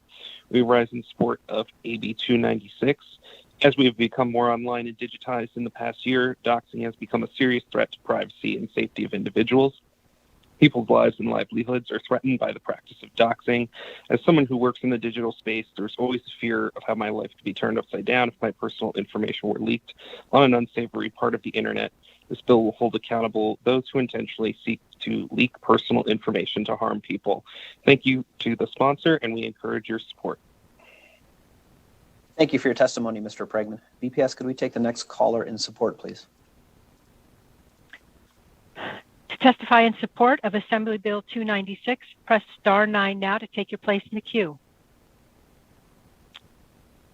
And we will continue with the caller with the last 3 digits of 148. Please slowly state and spell your name for the record. You will have 2 minutes and may begin.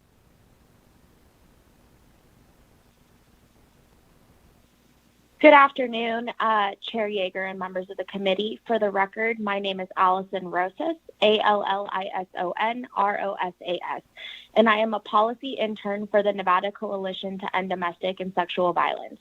First, I want to thank Beth and Julie with the Anti-Defamation League for meeting with our policy team on this bill. NCE-DSB is here today in support of AB 296. Harassment, stalking, and abuse are complex, and abusers and perpetrators use many different means to terrorize their victims. Doxing and the specific sharing of personal information online causes many victim survivors to fear and increased harassment. Here is a horrific story that we have heard in the advocacy community. A jealous ex-boyfriend posts his ex-girlfriend's address online. In his post, he shares that this woman fantasizes about rape and wants to live out a strange rape fantasy. This ex-boyfriend provides to his followers online her address, how to break into the home, and what time she will be home. This results in a horrific sexual assault to this woman. Now, for purposes of the story, I use the traditional narrative of an assault on a woman, but this can happen to anybody regardless of gender or sexual identity. It is important that the ex-boyfriend be held accountable for sharing of his ex's personal and private information. While this is a very extreme scenario, the act of doxing is not that uncommon. Many individuals experience online harassment and stalking that is persistent and causes many victim survivors mental unrest. We support AB 296 as it will help make online spaces safer and hold perpetrators accountable. Thank you. Thank you for your testimony, Ms. Rosas. BPS, are there additional callers in support? Yes, if you have recently joined the call, we are taking testimony in support of Assembly Bill 296. Please press star 9 now to take your place in the queue.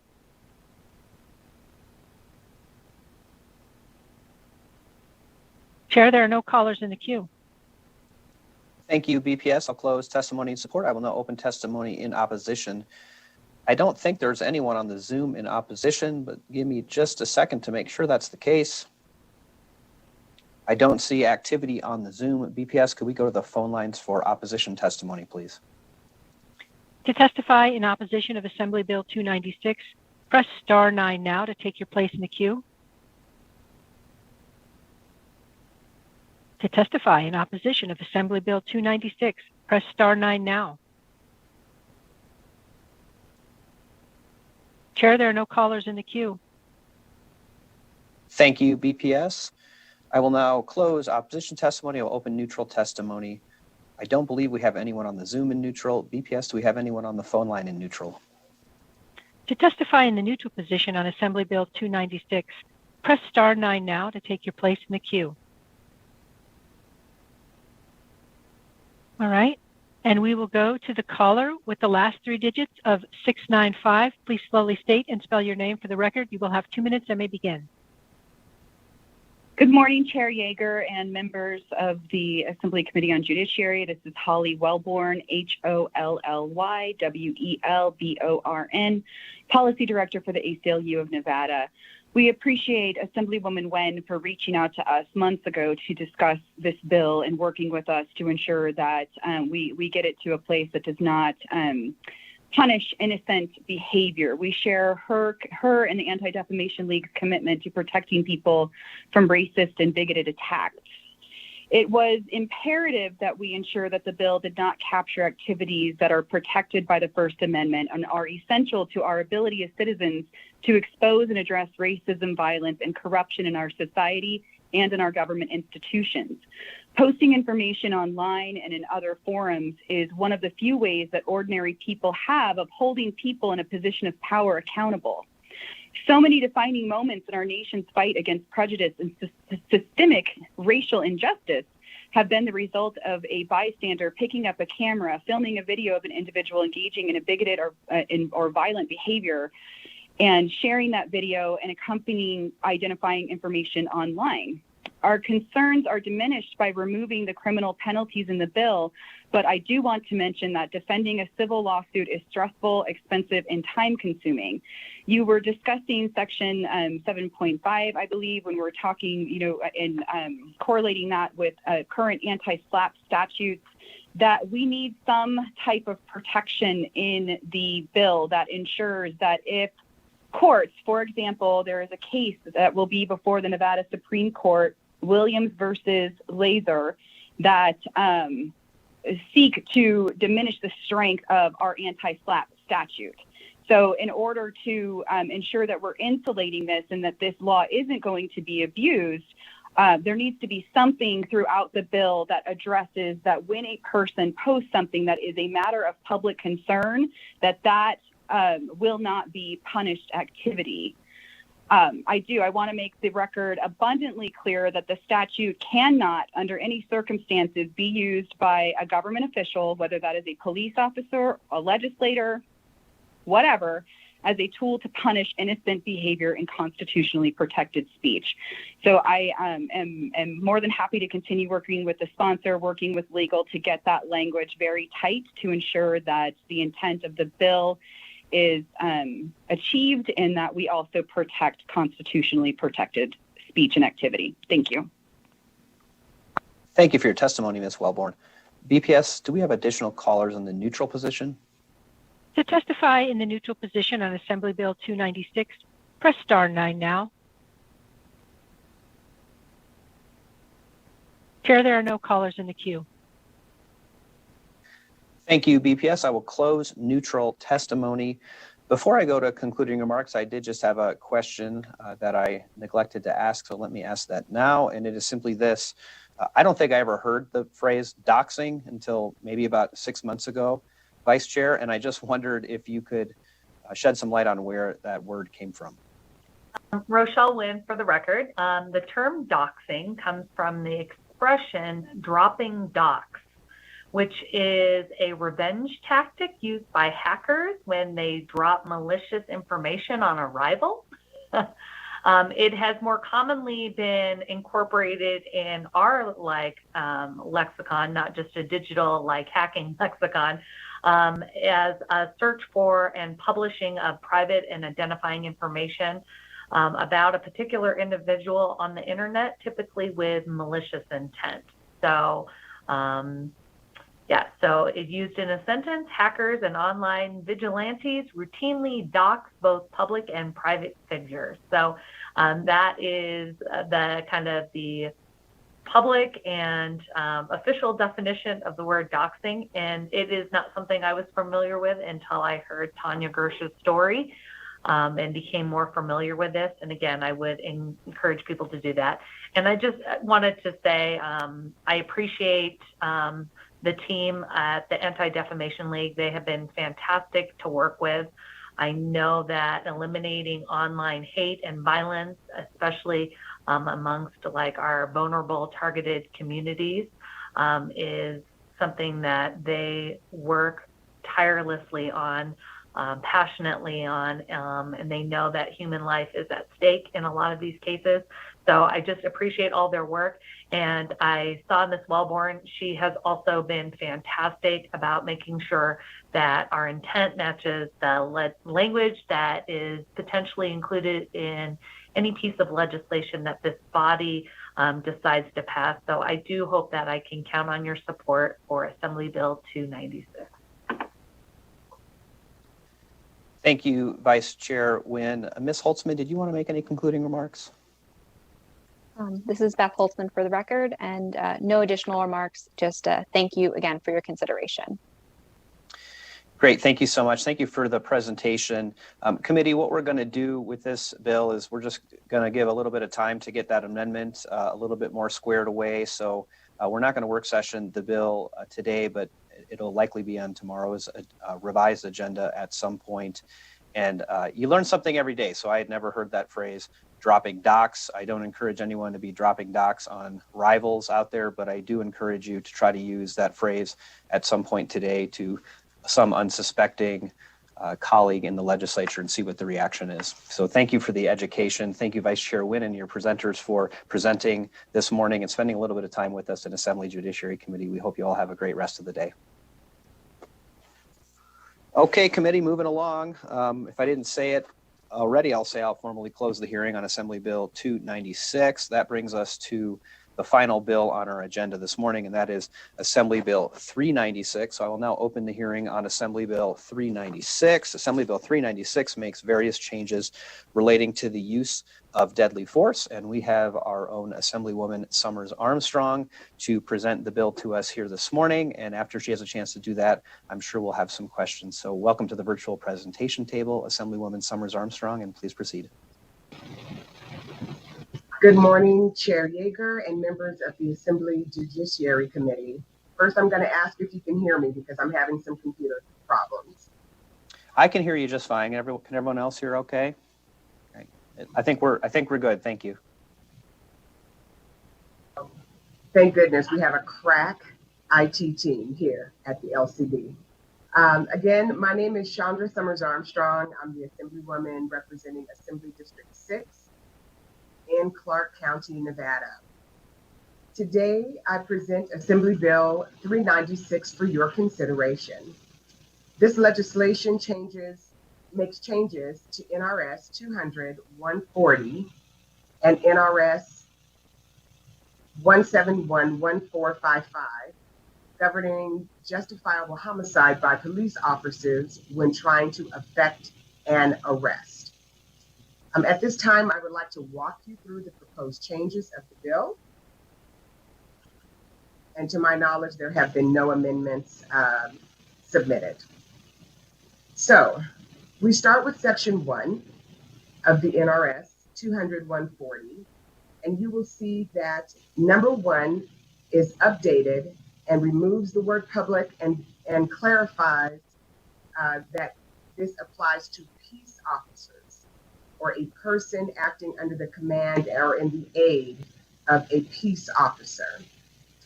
If you go to Section B, you will see that the text says that the homicide results from the use of deadly force by a peace officer in accordance with NRS 171-1455. And in number 2, it says, as used in this section, peace officer has the meaning ascribed to it in NRS 169.125. And when I looked up that NRS, it specifically outlines police, sheriffs, folks who work on Indian reservations, but folks who are trained in policing. And that's where the clarification comes there. In section 2, we have peace officer again. And in section 2.2, there's a change that says possesses an imminent threat of serious bodily harm to the peace officer or to others.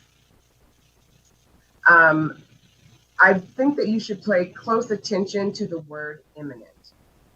According to my investigation of the word meaning imminent and looking online, it says that the word imminent means about to happen. They are in imminent danger of being swept away. It's at hand, it's close, it's near, it's approaching. I think it's also interesting to know that this term is also used in the Las Vegas Metropolitan Police Department's use of force policy dated May 15th, 2020. I am grateful that Chair Yeager thought me capable of bringing this amendment. It is a reasonable amendment to a current law. I think that we are in a place in our society right now, especially considering what happened on May 25th, 2020 in Minneapolis, Minnesota, when Mr. George Floyd was killed by Officer Derek Chauvin in view of all of us in broad daylight. That incident really brought to fore the need for a discussion nationwide about use of force and how police interact with our communities. That incident sparked mostly peaceful protest across the country, and it brought forth this discussion and changes to use of force policies, not only in our state, but across the country. I believe this bill is a reasonable first step to bring consistency and clarity in a standard across the state of Nevada. I'd like to just bring to your attention a press release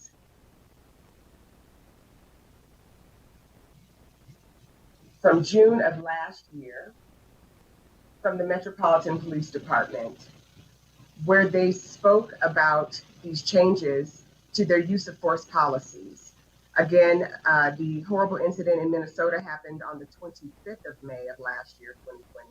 But the Metro Police Department actually made updates to their policy May 15th of 2020.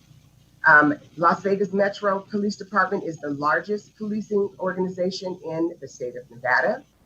And even they found that there was room for improvement or clarification. And they have done, they believe that they are the gold standard. And I know that the sheriff was on the radio yesterday talking about these issues. And the intent here is very simple: consistency across the board so that we are clear what is to happen, how people are to engage if someone is fleeing, and how they are to use, what they're to use as a determination on how much force they are to use when pursuing a suspect, and how much force they should use, and making sure that we are clear, and they are clear, that imminent is the adjective. So thank you, Chair. Thank you for the committee for listening. I appreciate your time. And I do have Mr. Ishman on the call who would also like to speak. Thank you. Thank you, Assemblywoman Summers Armstrong. Before we take questions, Mr. Ishman, if you are there, if you could turn your camera on and unmute yourself. And I see that you've got your microphone turned on, you've got your camera on. Sir, welcome to the Assembly Judiciary Committee. And if you'd like to provide your testimony now, that would be appropriate. Thank you so much, sir. Mr. Chairman, Assemblywoman Summers Armstrong, and members of the Judiciary, my name is William Dean Ishman, and that's I-S-H-M-A-N. I am a former New York City Transit Police officer. I am a current national board member and the local president of the National Association of Blacks in Criminal Justice, better known as NABJA. So first, let me thank you for this opportunity to speak on this critically important issue. This has special meaning for me going back to 2005 when I first thought about this introduction. We today support and applaud any good faith effort to at least meet the new level of deadly force expected by the LVMPD's use of force policy.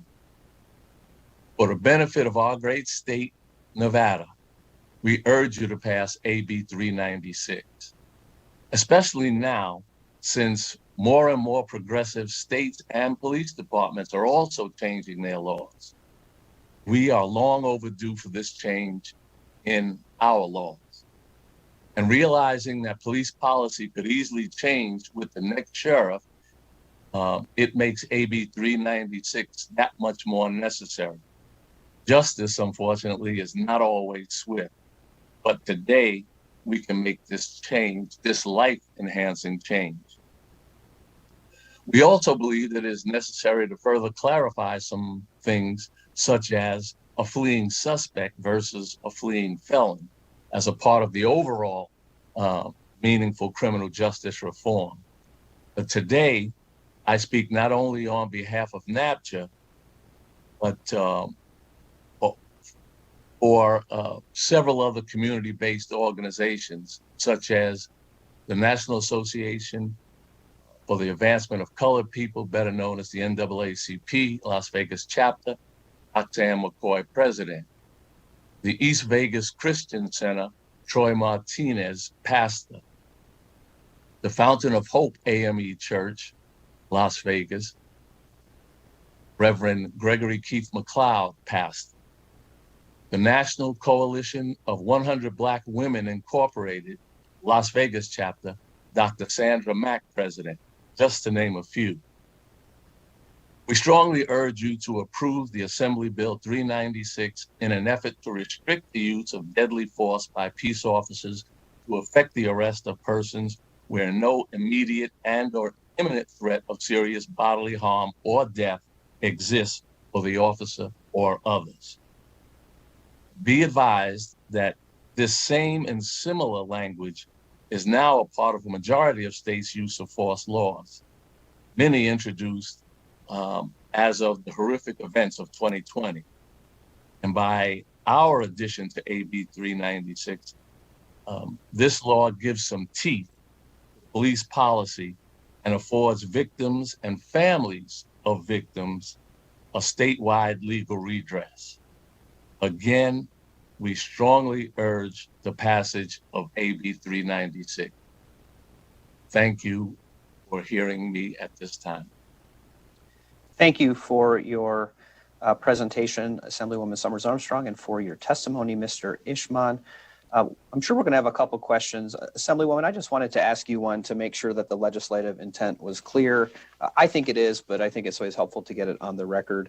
With respect to Section 2 of the bill, I read that to mean that, you know, if an officer is going to apprehend a fleeing felon, they can still use force to do that, but it reads that they can only use deadly force if the person is an imminent threat to themselves or others. So what I wanted to ask for on the record is this doesn't prevent officers from using force. It just restricts the times that they can use deadly force to apprehend a fleeing suspect. Is that right? Thank you, Chair Yeager. This is Chandra Summers Armstrong for the record. That is absolutely correct. And it is also in line with the policy that was adopted in May of last year by LVMPD. They have explicitly laid out the need for de-escalation. And I think that when we talk about imminent, I think that that is the key word that directs the entire conversation. If that person has turned around and is threatening, we understand that may be a need for, with the weapon, that may rise to the occasion. But this is about imminent. And is there a threat right now? And so, yes, sir, you are correct. Thank you. Thank you, Assemblywoman. I see a question, I think, from Assemblywoman Bilbray Axelrod. Please go ahead. Thank you, Chair. I actually just wanted to clarify what you just said. I think that you said an imminent threat of serious bodily harm to the peace officer or to themselves. Did you say? I think that you said that, and I'm hoping. I might have misspoken, Assemblywoman. I just wanted to make sure because I know this happens, but I don't want peace officer shooting, death by police, suicide by police. And I know that happens. So I just wanted to make sure it's peace officer or to others. Correct? Assemblywoman, thank you, Assemblywoman Bilbray Axelrod, and you are correct. The text is peace officer or to others. Perfect. Thank you. Yeah, and I apologize for misstating that. That's an important distinction to make. And so we see the effects of a long week already. So my apologies for that. Thank you for clarifying, Assemblywoman. Additional questions from committee members? If you have any, could I just see a show of hands, please? Assemblywoman Hanson, please go ahead. Thank you, Chair, for the opportunity. And thank you, Assemblywoman Summers Armstrong, for presenting this to us today and that we could revisit some of these issues and ask our questions. And so my question is, in the special session last summer, AB3 passed, and it dealt with several issues regarding, I think, the outcomes of the tragedy in May of Floyd. And in that bill, the chokehold was dealt with, and not to use the chokehold. I'm just curious, and I know as I had conversations with the law enforcement community, and particularly the 7 counties and those law enforcement communities that I represent, a lot of them said they were on board with AB3 because they said they already practice. They have in their practice a lot of, or not in practice anymore, some of these concerns. So I'm just curious the difference between AB3 and this bill, like what does this expand on?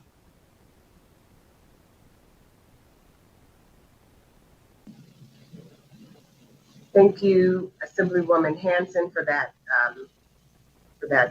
question. So, from my understanding of reading from the policy for Las Vegas Police Department, and I'm sure that Chairman Yeager can correct me if I'm wrong, the banning of the chokehold, and there's also discussion about putting folks in positions where they cannot breathe, as we've heard many mornings in our sessions, were adopted as restraining techniques. Okay, and to ban those as restraining techniques once someone is being held. This is mostly for a fleeing person. If someone is trying to get away, and how they address that situation, and determining with the word imminent how they will react to a fleeing suspect who they don't have in near or physical custody, and how they address whether they use deadly force or some other level, and they have many levels in their policy of LDMPD. When they talk about de-escalation and they talk about the levels of force, they lay out in detail these multiple levels, and they also give explanations in this policy on what kind of actions they are taking at each level. And so this change is twofold. One, to clarify who, and that are peace officers, and then imminent. Is it or is it not? I hope that answers your question. It did. Thank you very much. And I will say, Assemblywoman Summers Armstrong, even though you weren't here during the special session last summer, that was a very good summary of what Assembly Bill 3 sought to do, and I think what the difference is between Assembly Bill 3 of the special session and Assembly Bill 396. So you must have been paying attention during that special session. Do we have further questions from committee members on Assembly Bill 396? Assemblyman Orentlicker. Thank you, Chair, and thank you, Assemblywoman Summers Armstrong, for bringing this bill. I'm just have a question about the connection between sections 1 and 2. So I understand why we would want to delete some of the previous grounds for using deadly force out of section 1. But now it looks like we've now defined it in terms of section 2. And with section 2, sub 2, I think, as you say, adding imminent threat is critical. So we've got that poses an imminent threat of serious bodily harm to the peace officer or to others. So my question is, you could have that stand alone. That could be if the suspect poses an imminent threat of serious bodily harm to the peace officer or to others, deadly force is justified. But we further narrowed that by having committed a felony, which involves the infliction or threat of serious bodily harm. So I'm curious about the purpose of narrowing beyond, the category of imminent threats of serious bodily harm, why we wouldn't just want any situation involving an imminent threat of serious bodily harm to peace officer or others. Thank you, Assemblyman Orentlicker, for the question, and I hope I understand it right, and I hope I can answer it properly. The word felony is a holdover. This has been in this legislation for a long time, and I think it was amended in '93, and the word felony was still in there. And so my thought would be that they would not use deadly force on something that would be considered a misdemeanor, right? And so you would use the level that it would rise to would have to be something that is a felony. And I think that the Supreme Court, when there was a case that sort of drove a lot of this back in the 90s with someone who went to someone's house and shot someone in the back, and they weren't a peace officer, it was a mess. But the Supreme Court mentioned felony. And so I think that's why that's the term that is used, so that there's a high enough standard for the behavior of the police. And if I've got that wrong, Chair, and I read it wrong or I interpreted it wrong, please clarify it for me. Thank you, Assemblywoman. And I'll just note, Assemblyman Orentlicker, did you want to ask a follow-up or clarify? Yeah, David Orentlicker, Assembly District 20 for the record. Yeah, I guess, in section 1, one of the things that's deleted is, it looks like D, protecting against an imminent threat to the life of a person. So we're removing that kind of generic, I'm trying to think of examples. Perhaps there's somebody who's out of a mental illness, is brandishing a gun and has started shooting maybe hasn't started shooting, but is I don't know if that's a felony, if we're in a felony category already there, but I can see where a police officer might feel that they would have to shoot to protect against harm to the police officer or others by somebody with mental illness brandishing a gun in it. Are we leaving that out by having the requirement of committing a felony?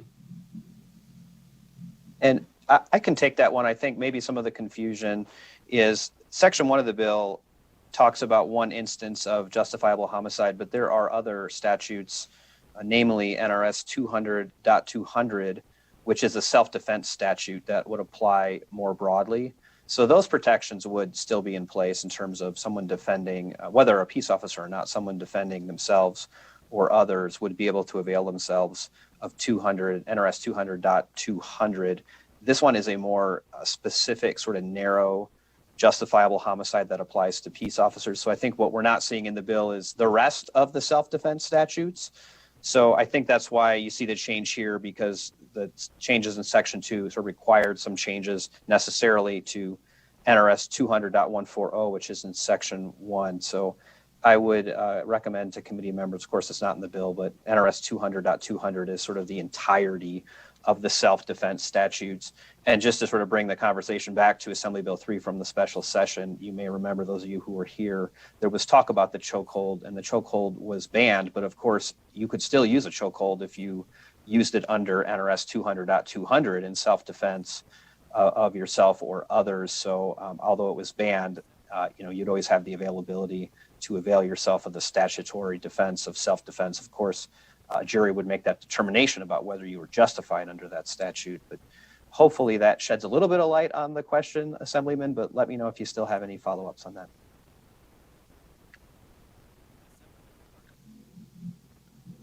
Okay, I don't see any at the moment. Assemblyman O'Neill, please go ahead. Thank you, Chair. And I sort of along with Mr. Hornlicker's comments, I'm looking there at Section 1. It's actually line 15. You've struck in lawful suppressing a riot or preserving the peace. And I'm thinking about, so an officer, they're deploying, there's a riot going on, which means it's a violent affair that has potential, and one could even easily argue, imminent threat to the masses of severe injury or death. But the officers, in an attempt to suppress, have deployed such things as beanbags or rubber projectiles. They skip off the ground, hit somebody that has a pacemaker. There's an unintentional death there. But if I'm reading this, it becomes a homicide. And the officer is acting in legal authority to suppress. It's been declared a riot. All that's occurred. I'm just having trouble with that. Could either you, Ms. Summers Armstrong, help me, or even Chair, would you help me work through that issue? I can take that if Assemblywoman would like me to. I think it sort of relates to what we just talked about. So Section 1 basically defines when something would be justifiable homicide, and then it applies to peace officers or those acting at their direction, and then refers to Section 2. But I think in the situation you're talking about, you would still have sort of the self-defense. If there's like some kind of incident, whether it be a riot, and it's getting threatening to police officers or to others, they would be able to use what is available under NRS 200.200 to defend themselves or others, including with deadly force. But I think I didn't draft the bill, but I think taking this out of the statute, as you see in Section 1, just sends a message that, there might be something going on, but if there's not sort of an imminent threat to yourself or others, you can't use deadly force on those people. And unless it would fall under the self-defense that's already in statute. So I don't know if that helps, but I think the intent of the language we see is to say, look, we don't want you using deadly force. Deadly force comes in a lot of means, but we don't want you shooting into a crowd if there's not an imminent threat there to yourself or to others.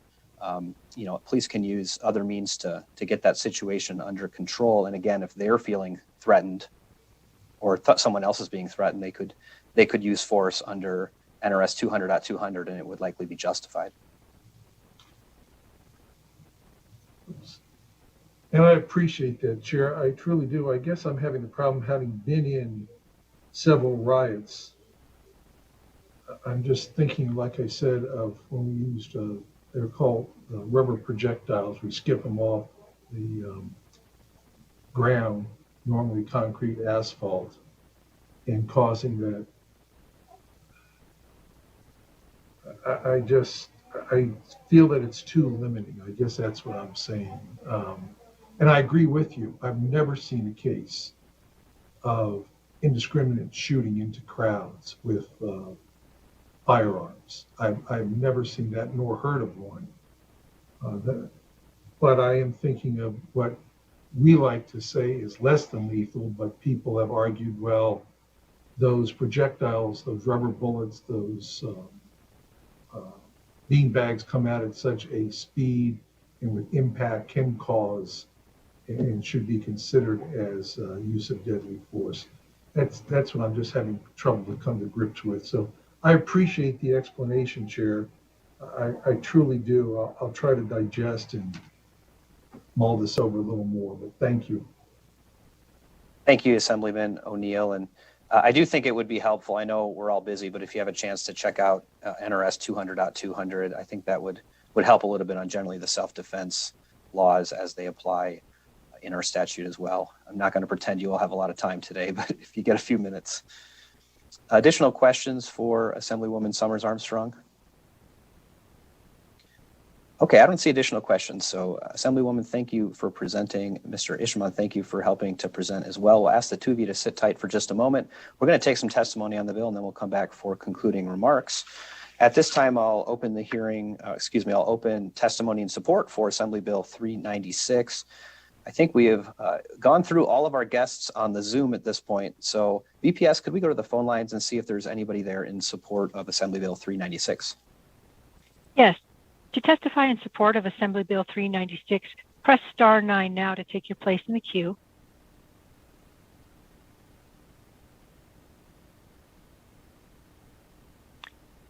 And we will begin with the caller with the last three digits of 695.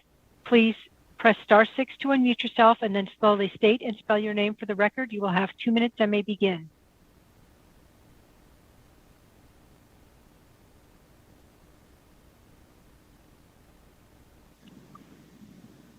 Hello, this is Holly Wellborn, Policy Director for the ACLU of Nevada, testifying in support of Assembly Bill 396.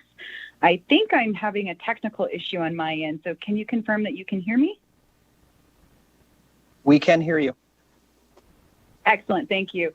And thank you to Assemblywoman Summers Armstrong for your thoughtful presentation. It's well past time that Nevada improve their justifiable homicide statute as it pertains to law enforcement officers. A study by Bowling Green State University revealed that approximately 1,000 people are killed by police each year. Between 2005 and 2020, 121 officers have been arrested for murder or manslaughter, 44 were convicted, and often of a lesser charge. And approximately 30% of those cases involved a victim who was armed. This bill is simple. It is not a radical concept to require that an officer only use deadly force when deadly force is used against them. Law enforcement officers are state actors. It should not be the public policy of the state to resort to deadly force without heightened justification. For these reasons, we encourage the committee's support of this bill. Thank you. Thank you for your testimony, Ms. Wellborn.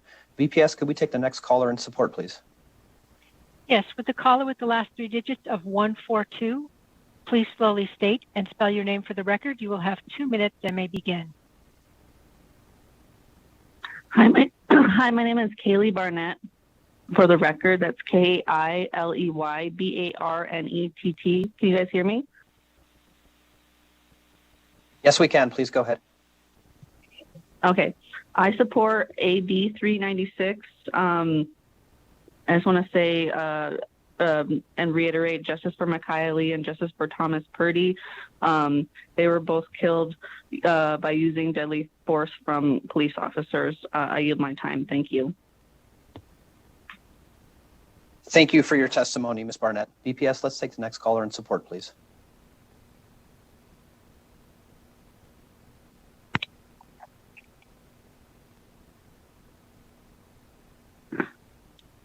This is Jim Hoffman. Can you hear me?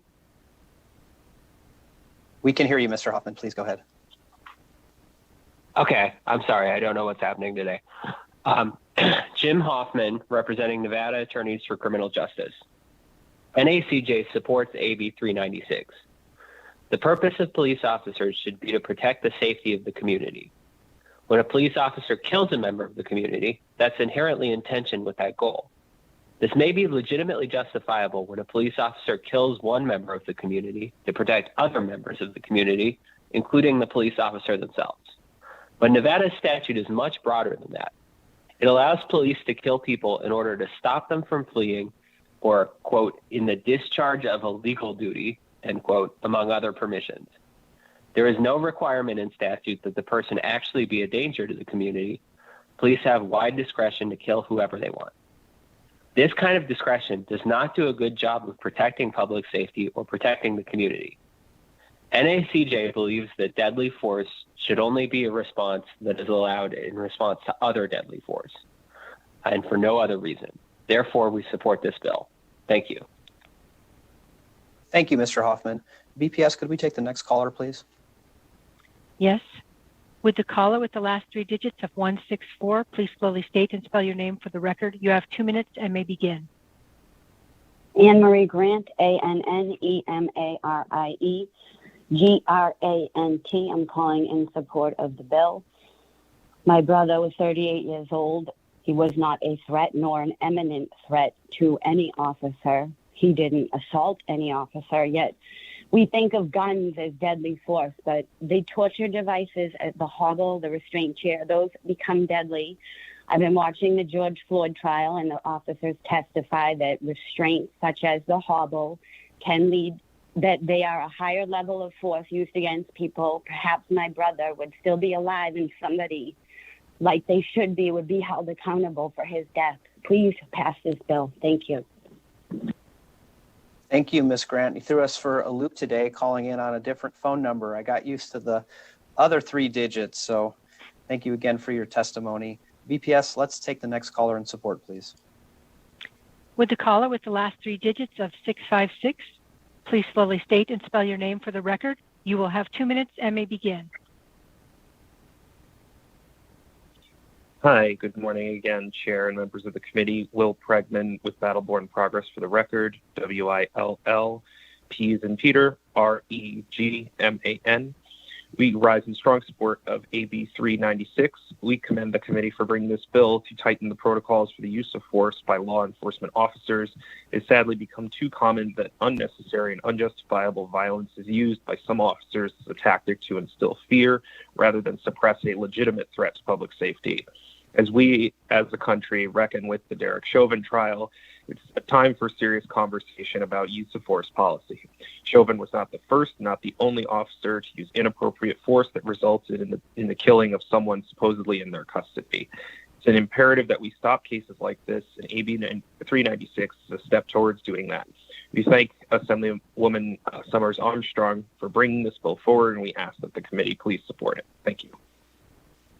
Thank you, Mr. Pregman. BPS, next caller, please. Thank you. If you have recently joined the call, we are taking testimony in support of Assembly Bill 396. Press star 9 now to take your place in the queue. And we'll move on to our next caller with the last 3 digits of 810. Please slowly state and spell your name for the record. You will have 2 minutes and may begin. Yes, hello. My name is Nisa Sun, NISSATZUN, and I am a resident and constituent of Clark County. I am here representing the Force Trajectory Project and also the Mass Liberation Project, and I'm calling in support of AB 396. This bill is incredibly important. While in the text it might seem like an arbitrary amendment, the devil is in the details. In our work where we investigate officer-involved homicides, there have been so many cases where deadly force was used but was completely unwarranted. There are countless cases of civilians being shot to death when not posing a threat to the officer. For example, Rafael Olivas was having a mental health breakdown and had a knife in his hand when he walked out of his home, but did not wave the knife or even have a chance to interact with law enforcement when they arrived and shot him to death within a few minutes. Eric Scott was killed for simply having a CCW at Costco. Keith Childress Jr. was killed, and clearly he had a cell phone in his hand, not a gun. Joseph Justin was killed when the officers who shot him claimed they saw a gun, but no gun was found near or around his body. Tashi Brown was having a mental health breakdown when he was chased by Officer Kenneth LaPera and subsequently punched multiple times and then tased several times and then put in a chokehold, just like George Floyd. We also have the case of Byron Williams, who was allegedly riding a bicycle without a safety light, and then subsequently killed by being pretty much crushed to death and losing his breath, definitely in the same manner as George Floyd. So there are countless other cases. None of these officers have been held accountable. Again, this is a very important bill. AB 396 has to be passed because the killing has to stop, and these officers also need to be held accountable. Thank you. Thank you for your testimony, Ms. Sun. BPS, let's take the next caller in support, please. Would the caller with the last three digits of 318 slowly state and spell your name for the record? You will have 2 minutes and may begin. Good morning, Chair Yeager and members of the Assembly Judiciary Committee. This is Kendra Birchie, BERTSCHY with the Washoe County Public Defender's Office. I have the privilege this morning of testifying on behalf of my office as well as the Clark County Public Defender's Office, and we urge your support of this bill. With the minor language changes that are made in this bill, we do believe that it will have a significant impact, mostly on the trust of our communities. As was stated, this is really an extension of the bills that were passed during the special session. And we appreciate that Assemblywoman Summers Armstrong was willing to listen to the voices of the community, demanding that more action be taken to ensure transparency and to hold our officers accountable. We just want to state that we do believe that there are other defenses that are still in play if an officer is involved in a homicide. So we do not believe that this is deleting any defenses, and they would still have the right of using self-defense and other means if there were to be a trial. So we do support this legislation and urge the committee to pass this bill. Thank you. Thank you for your testimony, Ms. Birchie. BPS, next caller, please. Thank you. To testify in support of Assembly Bill 396, press star 9 now to take your place in the queue.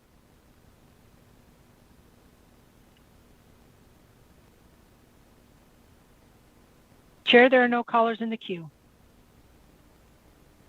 Thank you, BPS. I will close testimony in support. I will now open it up for testimony in opposition. We don't have any guests on the Zoom with us in opposition. BPS, could we go to the phone lines and take opposition testimony, please? To testify in opposition of Assembly Bill 396, press star 9 now to take your place in the queue.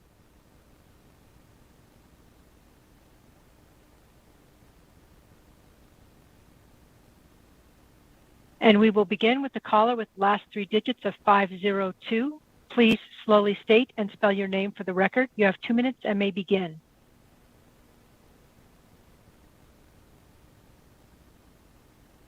Caller with the last three digits of 502, press star 6 to unmute yourself and begin your testimony.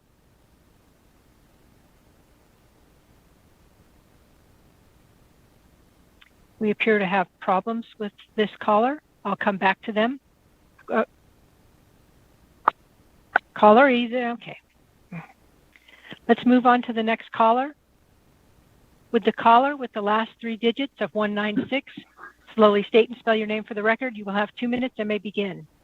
Good morning, Chairman and members of the Assembly Judiciary Committee. I'm Eric Spratley, S-P-R-A-T-L-E-Y, for the Nevada Sheriffs and Chiefs Association, in opposition to one single word of AB 396, and that is in Section 2.1, line 27, and that is the word "and." This requires number 1 and number 2 before an officer may use deadly force. For instance, you're walking out of the legislative building late tonight and pass by the amazing legislative police officer that keeps you safe while doing your elected duty. As you head outside, an unknown person comes up behind you and grabs you. The attentive officer who's been making sure you're safe as you walk out draws their weapon and points it at that person, who then sees the officer and says, "I will kill her." But the officer cannot see the weapon or determine how this person will kill you. With the "and" language of this bill, the officer must try and determine if that person has merely committed a battery by grabbing you and has made a threat, and has the ability to carry out the threat. In the current language of NRS, the officer can make an immediate determination and rescue you by all force necessary. The word "and" will cause additional delay and require the officer to wait for the situation to escalate, most likely resulting in harm to you in the form of a felony and imminent harm before they can act to save you. Nevada law enforcement wants to keep you safe and save you when necessary. By keeping the word "and" in AB 396, you are placing Nevada citizens and visitors and yourself in additional harm, and is a problem in this bill. Thank you, Mr. Chair. Thank you for your testimony, Mr. Spratley. BPS, could we take the next caller in opposition, please? Yes, Chair. Would the caller with the last three digits of 456 slowly state and spell your name for the record? You will have 2 minutes and may begin. Good morning, Chairman Yeager and members of the committee. My name is A.J. Delep of the Las Vegas Metropolitan Police Department. My last name is phonetically spelled David Easy Lincoln Adam Paul for the record. The Las Vegas Metropolitan Police Department is in opposition in AB 396. However, it is more of a technical opposition, and we feel with clarification our concerns can be mitigated.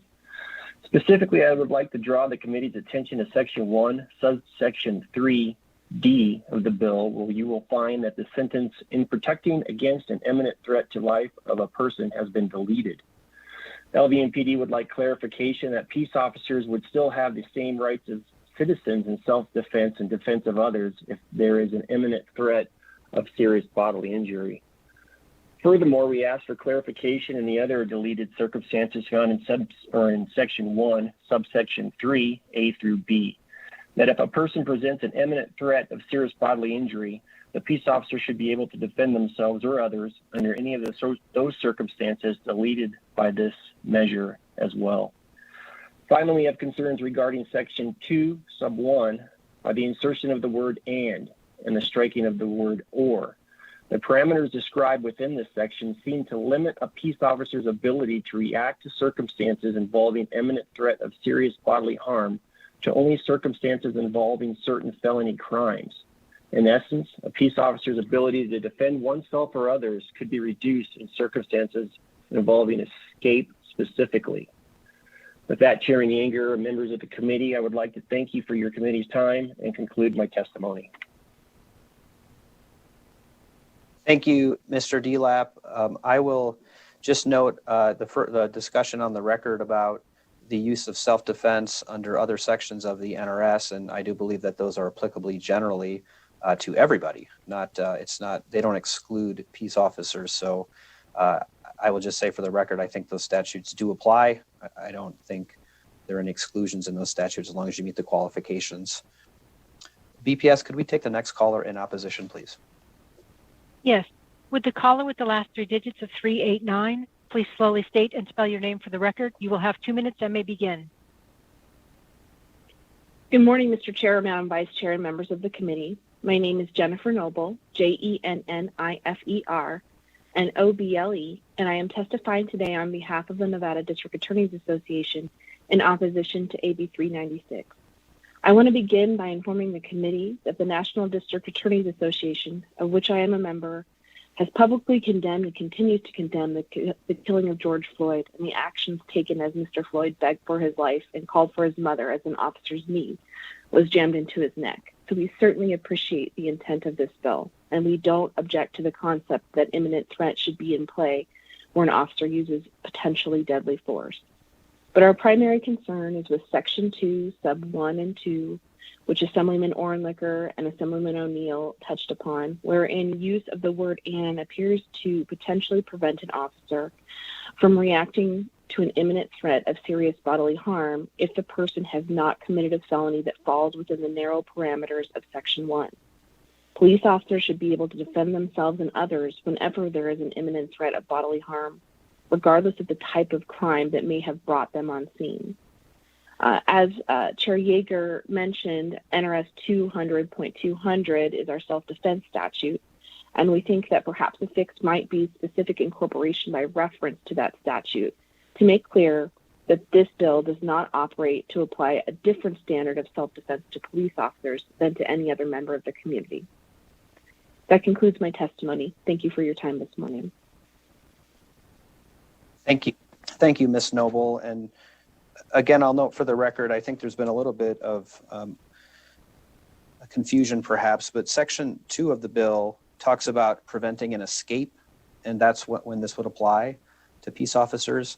The self-defense statute, you know, if someone is an imminent threat to you or somebody else, anybody can use deadly force. I mean, that's a statute that applies to all human beings who live in this state and operate in this state. So again, I just want to make sure that that's clear on the record that Section 2 is speaking to a very limited situation when a peace officer is trying to prevent an escape. And so just for sake of clarity, I wanted to mention that one more time. Could we take the next caller in opposition, please? Yes, we can. Would the caller with the last three digits of 502 press *6 to unmute yourself and then slowly state and spell your name for the record? You will have 2 minutes and may begin. You are unmuted. Good morning. I had trouble with unmuting my phone, so I am speaking in support of Senate Bill, of AB Bill 396. Ma'am, could you hold on just 1 second, please? So let me do this. Okay. For the moment, I'm going to close opposition. We'll go back to support. Ma'am, could you provide your name and then your testimony, please? Me that you're coming back to? I'm Dr. Sandra F. Mack, M-A-C-K, and I'm speaking in favor, in support. So. Thank you so much. Please go ahead with your testimony. In support of AB 396. So I am Dr. Sandra F. Mack, president of the National Coalition of 100 Black Women Incorporated, Las Vegas chapter. The members of the National Coalition of 100 Black Women Incorporated, not unlike the nation, have observed significant and consistent increase in inappropriate police contact with black women and girls. More recently, in the case of Sandra Bland, and more recently in the case of Breonna Taylor. The members of the coalition find excessive force in police engagement unacceptable. The coalition does not believe that all law enforcement personnel commit such egregious acts. However, the absence of and non-enforcement of such a community policing model increases the likelihood of adverse incidents of violent acts by the police. The coalition believes that culturally competent, trauma-informed, and gender-responsive elements in the police training is essential to effective police engagement and a victimless community policing model. And the coalition believes the problem with police engagement today is systemic and requires sweeping universal policies and protocols to stop any further injury or death of black women and girls in particular. The members of the coalition across the country request a comprehensive review of current law enforcement practices and that there be universal protocol development and, as needed, applicable laws or promulgation of new laws be enacted to ensure safety, appropriate arrest, and due process be afforded every accused person. These said members will request that the members of the Judiciary Committee implement this bill, but not and retool, including but not limited to the following: protocols for handling women arrests, use of force, excessive force during arrest process, use of inflammatory and provocative language pre and post arrest, use of surveillance camera body and dash cameras at the time of car stops and arrests, and conducting ongoing post-traumatic stress disorder assessment post-critical incidents to determine real-time fitness for duty and who gets the calls to respond. The use of deadly force requires your attention. I support AB 396, and I thank you for your attention. Thank you, Dr. Mack. Appreciate you working through those technical difficulties and sticking with us this morning. I will now again close support testimony. Let's go back to opposition testimony. BPS, are there additional callers in opposition? To provide opposition testimony to Bill 396, press star 9 now to take your place in the queue. Once again, to provide opposition testimony to Bill 396, press star 9 now to take your place in the queue. Chair, there are no callers in the queue. Thank you, BPS. I will close opposition testimony. I will now open neutral testimony. We don't have any guests on the Zoom in neutral. BPS, do we have anyone on the phone lines in neutral? To testify in the neutral position on Assembly Bill 396, press star 9 now to take your place in the queue. And we will begin with the caller with the last 3 digits of 000. Slowly state and spell your name for the record. You will have 2 minutes and may begin.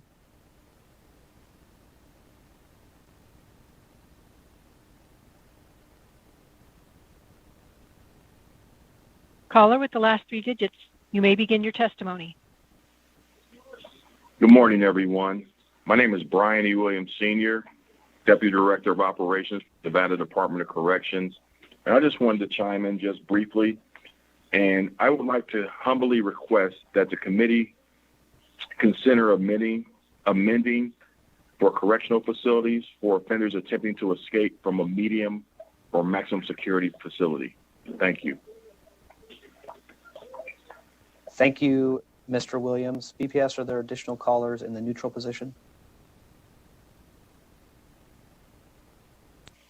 Yes, Chair. We'll now go to the caller with the last 3 digits of 668. Slowly state and spell your name for the record. You will have 2 minutes and may begin. Chair, I apologize. I was trying to get on in opposition and we must have had some difficulties. I didn't get queued up. That's okay. Just give me 1 second. So I'm going to close neutral testimony for a moment. We'll go back to opposition testimony. Sir, please go ahead with your testimony. Thank you. Good morning, Chair, members of the community. My name is Troyce, Troyce, last Krumie, KRU. MME, I'm the Vice Chairman of the Las Vegas Police Managers and Supervisors Association. I am calling in opposition to AB Bill 396. My opposition stands in the confusion of the bill. There's a lot of portions within Section 1 that have been struck out that I believe the representative from Metro pointed out. And additionally, Mr. Spratley and again that representative from Metro pointed out the problematic word of the use of the word "and" in Section 2. The further opposition of this bill is when law enforcement officers are out there working. I believe the use of force laws, and specifically the most important in the areas of deadly force, need to be clear for the officers that are implementing those and the agencies that are training and tasked with overseeing. I would like this bill to be either amended so that it becomes clear and allow for law enforcement communities' input so that there's a clear understanding of the laws expected of them going forward. Thank you. Thank you for your testimony, Mr. Krumie. I'm going to close opposition. We'll go back to neutral. BPS, do we have anybody else in the neutral position? To testify in the neutral position of on Assembly Bill 396, press star 9 now to take your place in the queue.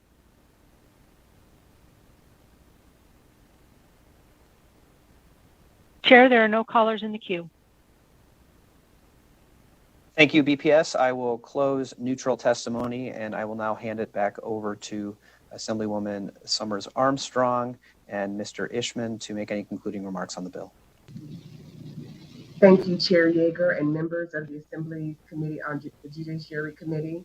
I cannot tell you how much I appreciate you listening today. I respect this committee so much, the hard work that you do.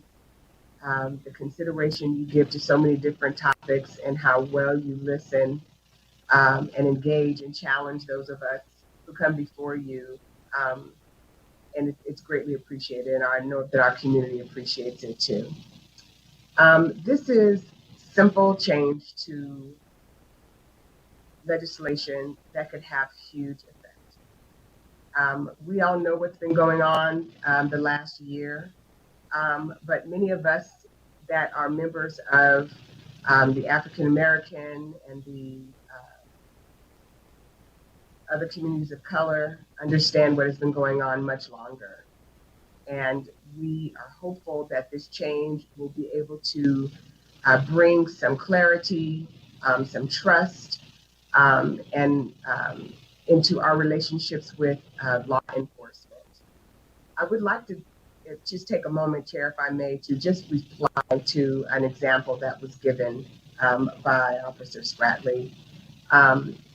We have built, I think, a very good relationship with the officers here at the LCD, and I'm sure that if someone came into the door and put their arm around my neck and threatened my life, that would apply to both Section 2(1), serious bodily harm, because they could choke me out, and imminent threat, because it's happening right then.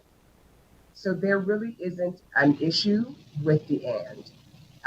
It's clear, and a reasonable person would understand and be able to make a good decision based upon those facts. What we are trying in this language to guard against is just overzealousness, maybe misunderstanding, maybe ignorance, by clarifying what this is supposed to be, which is imminent. And we hope that the committee understands the purpose and the intent, and sees the need for this language change. And I really, really appreciate your time today. Thank you very much. Mr. Ishman may have something to say. Thank you, Assemblywoman. Mr. Ishman, we'll give you the last word on the bill if you'd like. Yes, sir, and thank you. I personally don't believe that the and is an issue, and actually I think it's a good thing, as the gentleman stated. If we could give an officer an extra second just to be sure of the action that they're taking, I think it is a good thing for all involved. And that's something that I believed, and coming from New York, and this was a long time ago, when first we sought cover, which I believe always gave you that extra second or two to determine what level of force that you need. And so maybe as we go forward, police training may take a look at that and maybe go back and borrow something from the days of old, where you got that cover and an opportunity to actually assess the problem that a police officer might be facing. I strongly, again, urge the passage of AB 396 and believe that this is in line to be good for everyone. No advantage for the public or for the police department. And so thank you. Thank you, Mr. Ishman. Thank you, Assemblywoman Summers Armstrong. Appreciate the presentation of the bill. Thank you for joining us this morning. Hope you have a great rest of the day, Mr. Ishman. I will now close the hearing on Assembly Bill 396. Committee, give me just a moment here. So that gets us through our three bills on the agenda. We're now going to go to public comment. By way of reminder, we reserve up to 30 minutes at the end of each meeting for public comment. Commenters on the public comment line will have 2 minutes to provide public comment. And public comment is a time to bring up matters of a general nature within the jurisdiction of the Assembly Judiciary Committee. BPS, could we go to the phone lines and see if we have any public comment this morning? Yes, Chair. To make public comment, please press *9 now to take your place in the queue. And we will begin with the caller with the last three digits of 164. Please slowly state and then spell your name for the record. You will have 2 minutes and may begin. Anne Marie Grant, ANNEMARIE GRANT. I apologize for throwing you off today, but there's some good bills over at Assembly Gov, so I'm utilizing my son's phone today, my work phone and my personal phone. I just want to say that please support bills that promote transparency and accountability for families like myself, for Jorge Gomez's family, Byron Williams' family, Nico Smith, Justin Thompson, Kyle Zimbelman, all 395 people killed since the year 2000 during interactions with police in Nevada. Thank you. Thank you for your public comment, Ms. Grant. BPS, is there additional public comment this morning? Yes, there is. We'll now go to the caller with the last three digits of 510. Please slowly state and spell your name for the record. You will have 2 minutes and may begin. Hi, my name is Ariane Overly, Erienne. Last name Overly, Overli. I just wanted to call and briefly state my support for this bill. I think that when we're dealing with human lives, we have to be taking everything we can to make sure that we're making the right decisions, and including the word imminent is really important and necessary in this bill. Thank you for your time. Thank you for your public comment. BPS, do we have additional callers on the public comment line? Yes, Chair. Would the caller with the last three digits of 724 please slowly state and spell your name for the record? You have 2 minutes and may begin. This is Jamie Stetson. It's JamieStetson.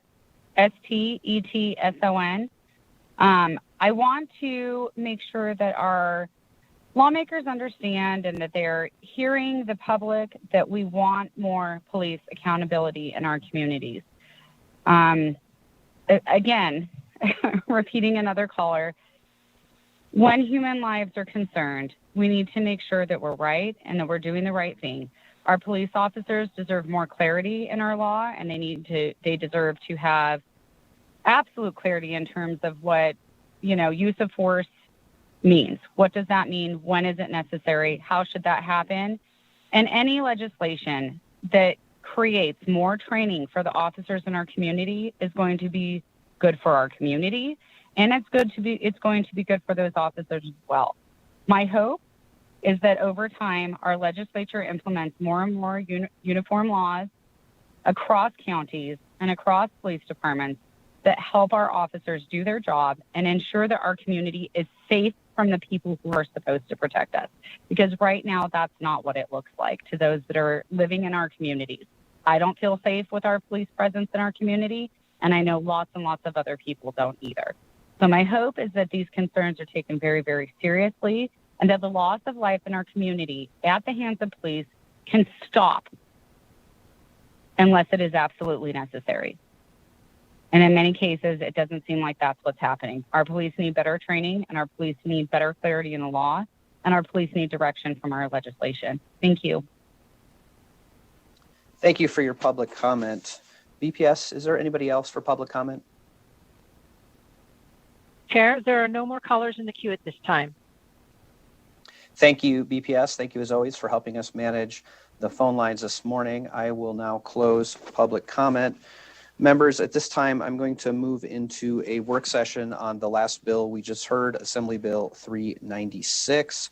We will have time for discussion, but at this time, I'd be looking for a motion to do pass Assembly Bill 396.